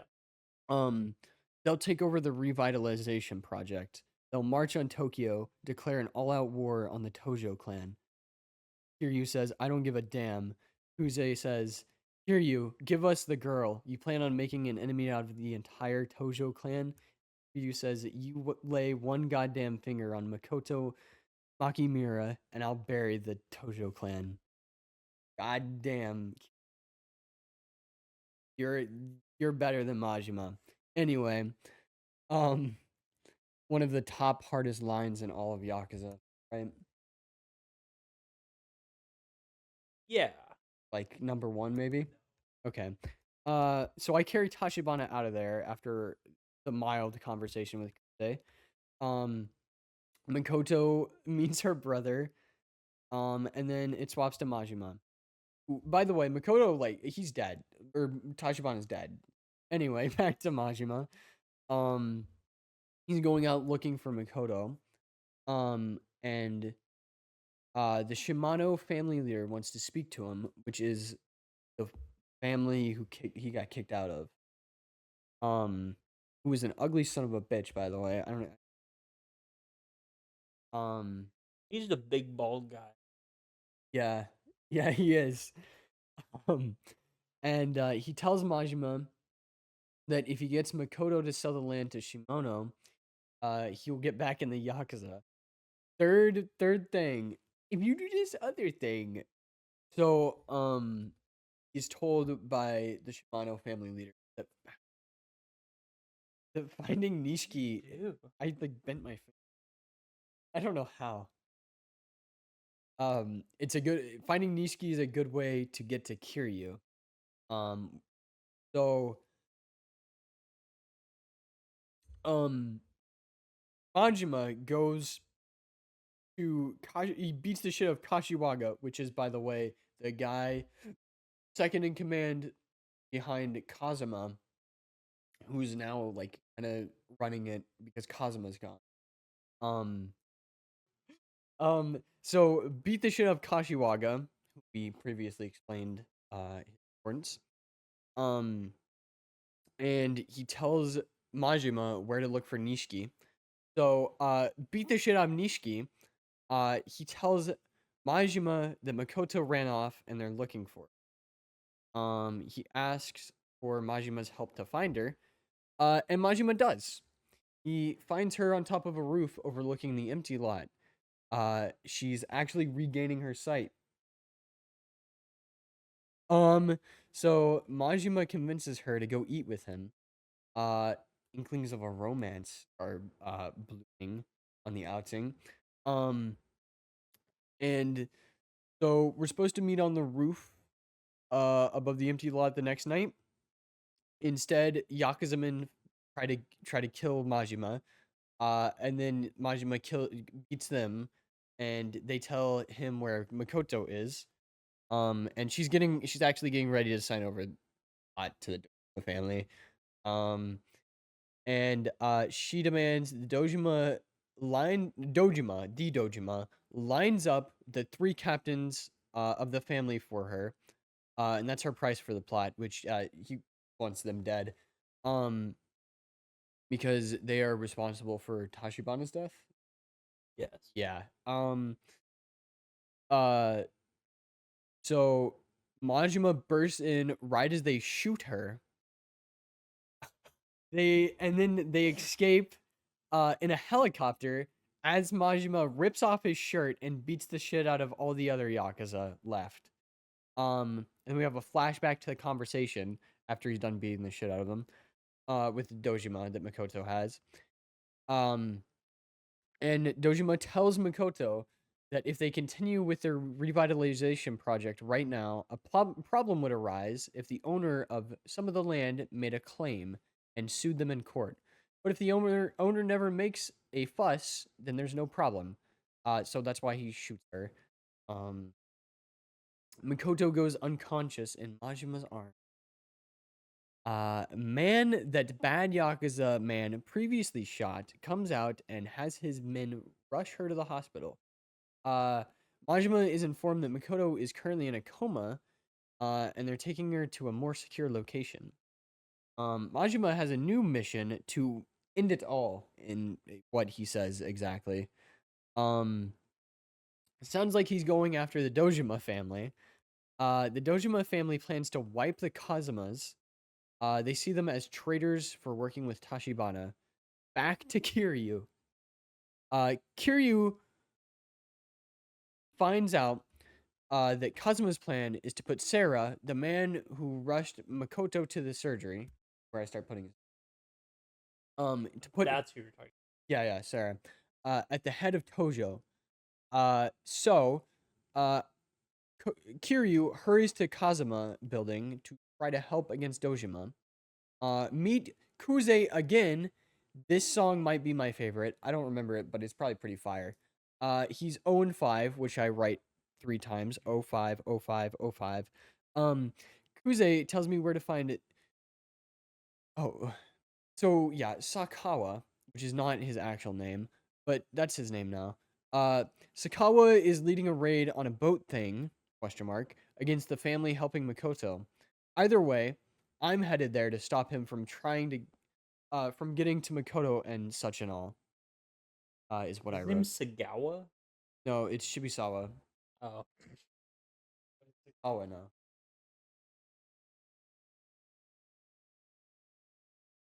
No, Shibusawa was the head. Yes, his name is Sagawa, but now it's Sakawa. okay. Um, It's been a long time. I didn't remember. yeah, Shibusawa was the other lieutenant in the family. That's Glass. Glasses guy. That's Yes, Glass the guy. Yeah.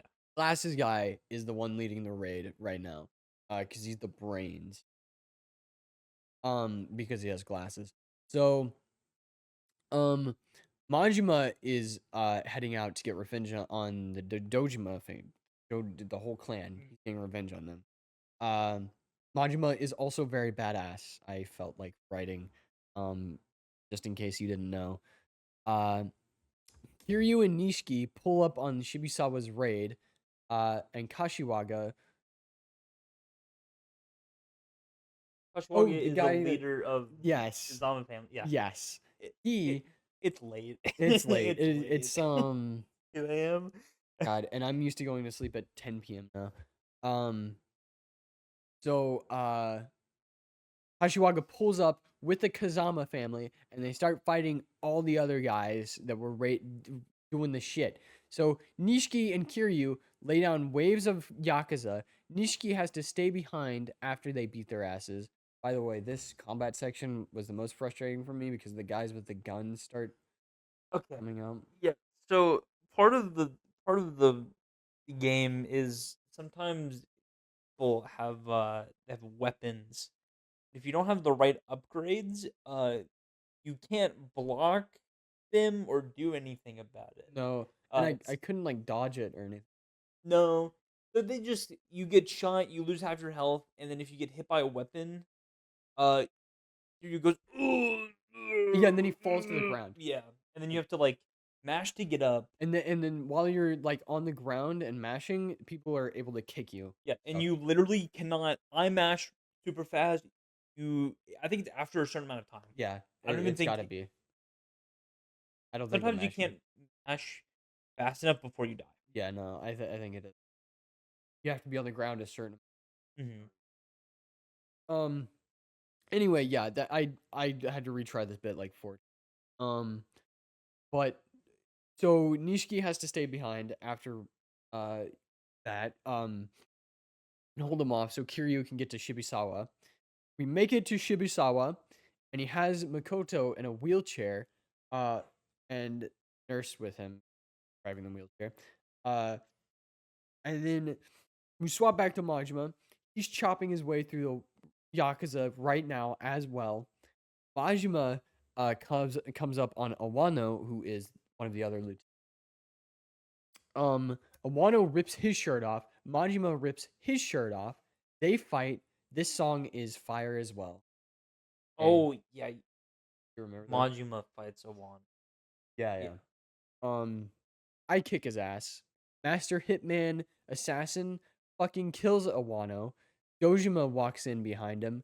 He says stuff and then leaves. Me versus Hitman kick his ass straight into Dojima's room. Dojima grabs a gun, shoots, misses. Majima says, "You can wait your turn." Holy shit. Sarah walks in and shoots the gun out of Dojima's hands, and we go back to Kiryu. I want to say like as awful as the like weapons are in the game, the fight with the assassin is so well done. Oh yeah. It doesn't it doesn't stagger you like Kiryu, and you can like it's dodgeable. It's like a normal. It's a well-made fight. Yeah. Yeah. Is a pretty good fight, the assassin. I was scared the whole time, but I beat his ass. So we go back to Kiryu. Shibusawa tells the nurse to take Makoto away. And Shibusawa says she can die later. You come first. Speaking to Kiryu. Um, and then Shibusawa explains that he went to war with Kazama for the glory and to surpass him. He rips off his shirt. I rip off my shirt. Banger motherfucking music. I, I am the dragon. I win. So one thing, sort of like I guess like part of Ibisawa's motivation is like he wants to become the head lieutenant of Dojima, um, and he has a dragon tattoo, and so does Kiryu. Yeah. And like his whole thing is like, I am the only one that can have the dragon. Yeah, I I'm want the to only be I'm the only dragon. yeah, So yeah. and then I want to be the dragon of Dojima. So, Yeah. Um and Kiryu Shibusawa's tattoo is cooler than Kiryu it is. because Shibusawa's actually has color and Kiryu's Mhm. doesn't. So but I win and Kiryu was conflicted on killing him. But he's about to when Nishiki comes in, tackles him, and he tells him that he can't cross that line, not yet, and he talks him out of it. And he also, I didn't write this, but he tells Kiryu that when he crosses that line, he wants to do it with him. So they're gonna do it together as brothers when they're referring to murdering people. But anyway, back to Majima. Majima's going to kill the hitman and Dojima. Um, and he says, as long as they're alive, that girl is not safe. Sarah starts talking him out of it, and he says she'll suffer if you do this. It will hurt her to know that you did this because of her. And Sarah reveals that Makoto has regained consciousness.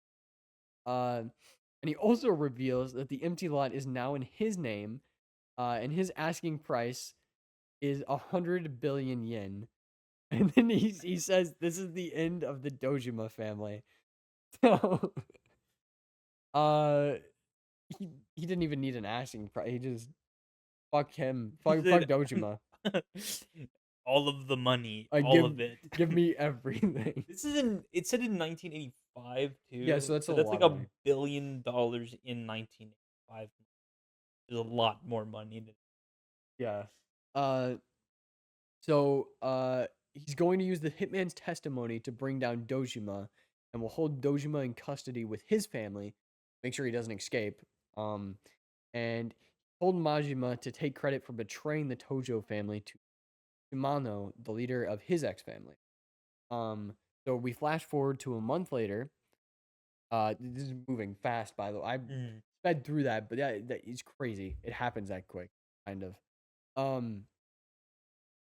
The Tojo leader man appoints Sarah as the captain of Tojo and Dojima as his guardian. And Kiryu has a cryptic conversation with Kazuma, one in prison. What that's about, but he has a like some. It's well, I don't know if cryptic's the right word, but he has a conversation with Kazama. And then Kiryu's at Reina's bar, and he, I think Nishiki's there. Tells him that he's gonna be joining the Dojima family again, and says he's gonna make his own way, own style of being a yakuza. And speaking of own style, he got a new suit, which is his classic look in other games. I assume. Don't even remember. well, he changes outfits just better. Well, in the next, it's the in Yakuza white 1. the white coat with the red undershirt. Yeah. Yeah. We go back to Majima. He got a crazy new haircut and a new suit. And then Sakawa, who is Sagawa, but I'm saying Sakawa, gets shot after he has a conversation with Majima. They're kind of like buddies, but I'm saying fuck that guy. Yeah. And then Majima actually walks away. Um and then Sakawa Sagawa gets shot and he's dead. Like, got shot in the head. And then we're shown Makoto, who's going out with her friends, smiley face. They're getting harassed, sad face. And she slaps the fuck out of both of the guys, and they get very pissed right as Majima shows up. He takes a minute, but knocks the both of them out. And her friend had ran off to get help. And Makoto like get dealing with him, slapped him. And the help comes back, and it's another man, and he goes and confronts Majima. Majima pulls him to the side and talks to him, and ends up asking him if he loves Makoto. And he eventually admits he does. And Majima says, "Treat her right," and he walks off, and that's the end. But actually, after the credits, there's a scene of Kiryu and Majima meeting each other, and Majima goes, "Yo, Kiri-chan." That's it. And that's the game. That's Yakuza. That's Yakuza 0. That's the Yakuza, baby. So what do you think of the game? I think it's really good. I think it's not my favorite Yakuza game, but I think as an introduction to the series, it does a really good job. I think the characters are really cool. The scene where Nishiki ripped off his shirt with Kiryu is super sick. Uh, I One of my favorite things, like the symbolism with the tattoos, like Kiryu is the dragon and Nishiki is the koi fish. There's a like folktale or something in Japan about the koi fish like stream. What is it? The koi fish um swims up the stream, and when it reaches the top, it becomes a dragon. So it's like Nishiki is trying to get to Kiryu's level so he too can become a dragon. Like a dragon. Well, well, Like a well. dragon. So like a dragon is because the the character, the main character of Like a Dragon, Ichiban, has a dragon fish tattoo, which is not really a dragon. Like a dragon. He's like a dragon, and he also can't fight for shit, which is why it's a turn-based game and not a beat 'em up like the rest of the game. Speaking of beat 'em up, didn't mention the combat at all. There's different fighting styles. It's pretty cool. Majima has one where he break dances. This is a bat. He does He have a loves bat. baseball. Does he? Is he's the one that you play baseball as? Play baseball as him. Play baseball as Kiryu. I think you play baseball as both. Be funny if it was just Majima. But okay, so it got deleted. But the part that we have was up to a certain part of Yakuza, and of the cut to us opening the brief, which we don't even have right now because we've already No, done it. they're put up. But so it didn't get our rating. Oh yeah, the rating So- for both games. Yeah. Well, it got Disco. You got Disco, but it didn't get you. Yeah, Okay. pretty sure. But we did them at the same. No, we did Disco at the end of. So what's your rating? The game? 90 on 90. Yakuza. That's tragic. That's actually personally my favorite Yakuza game, and you're The gonna give only one you played. you're gonna yeah. give it a 90. Yeah. I think the game is good, but it's not even my That's favorite pretty Yakuza high. game. I think it's like my fourth favorite. I'll give it 91 and a half. It's lower than the score you give initially. I know. I was thinking about it. I've been at work. I was like, it's like an 80. That And I is was like, damn, thank God. Harsh. That's an 8 out of 10. That's like pretty good. I thought the game was really. I think the game is a 9 out of 10. I mean, I would agree. That's where I settled Yeah. on. I think I originally gave it like a 93. Yeah, I So think it it's was not- a 93. Not like that big of a difference. No, So, but 91.5. 91.5. Okay. Settle on. Which, if we're gonna do that, it begs the question, why not do it out of 1,000? But like, No. anyway, so What 90. if we just don't do decimal?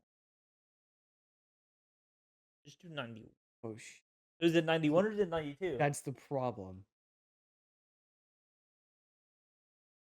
91. 91. Um, So our average is 90.5. It's a 90.5, yeah. But we're not doing. We're not doing it like on our end. Okay, So we'll figure it out. It's fine. anyway, so that was the thing. We finished. We're here to finish. So I'm gonna look at your game first. So hand me the yellow envelope, or may not be a game. Who knows? Okay, here we go. So you reveal it. I will not look. All right, it's open. Yep. Okay. Mission for oh my god, it is bad quality. Yeah. You've been tasked to journey. I should read this, right? Out Yes. loud? Okay. You've been tasked to journey into the kingdom of Lothric and return the oh my god, I was right. Lords of Cinder to their thrones in order to link the first flames in Dark Souls 3. It's Dark. God damn it! I'm playing Dark Souls. Ah shit. That happened eventually. It did, and it's happening now. God damn it. And how's it? Yeah, it has a lid. Let me see. Oh shit. Oh hell yeah. That's sick. Damn. That looks sick with like the actual cutout stuff. I hope the camera got the bottom. Oh, I didn't think about that. Yeah, this is. Oh, fuck, it's gonna slide around, but that's the bottom. Sick as hell. Hell yeah. Ow, fuck. Okay. Go ahead and open mine now. Yeah. Okay. Here's the file. You have my folder. Mm-hmm. Okay. And briefcase. Like a. Oh, really? Wow. Must shed your fleshy mortal shell, pilot your mech, and beat Armored Core 6. Yep. Wow, really?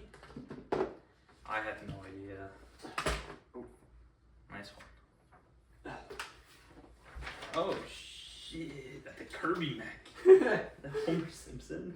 Yeah, it's Homer Simpson. Fuck yeah. These are funny. Yeah. So, Armored Core 6 and Dark Souls 3. 2 Souls games. You from Soft. You're from Soft, not Souls. Armored Core, no, I just want to do. No, hell no. Damn. That's so funny that we No, I did that. didn't know. This wasn't even on my radar. Really? Yeah, not at all. Hell yeah. Too easy.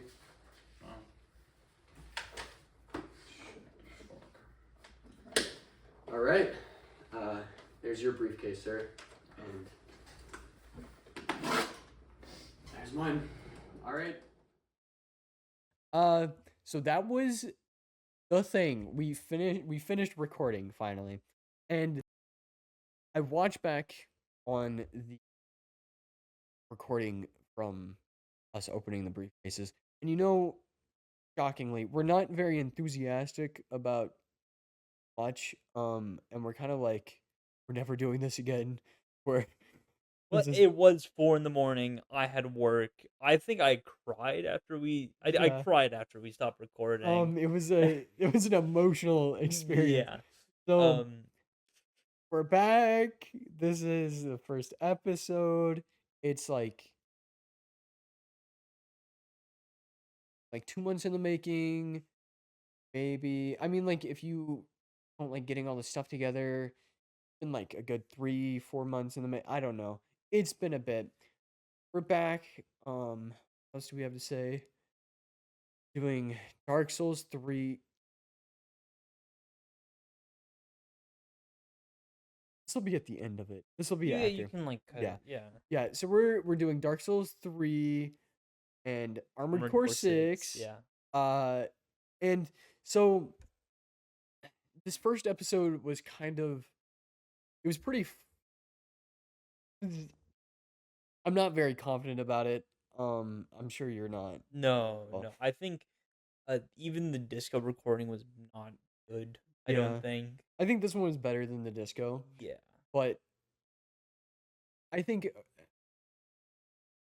next episode will definitely be better. the The problem with it is we just chose, like, disco is kind of an impossible game to talk about in like in 2 hours we gave it. It was even I thought it was 3 or It 4. might have, well, like on the second recording, Oh yeah. it was Sure. like 2.5. Kind Still of even didn't get like most things. yeah, no. It, Um, yeah, it's kind of impossible to talk about it in that short of time. yeah. And then Yakuza is a very like story game, so kind of had to go through it linearly. Linearly. Yeah, and kind of just like go through everything. But Dark Souls 3 and like Armored Core 6 will be more. I mean, like Armored Core 6, you could go through it how I did with Yakuza, but I think it'll be more just like talking about how, just like our experience, Yeah. like what we thought of the game, less so of like this is what happens, this is what happens. So I'm excited for next episode. Yeah. Yeah. Um, I think you just gotta shit this one out yeah, and get the rest of it. yeah. I think I think it'll be better from here. Look at overall the speed. our return. Uh, Excited for this to be finished. Um, so you know what? I don't, but we're What's that? we're And done.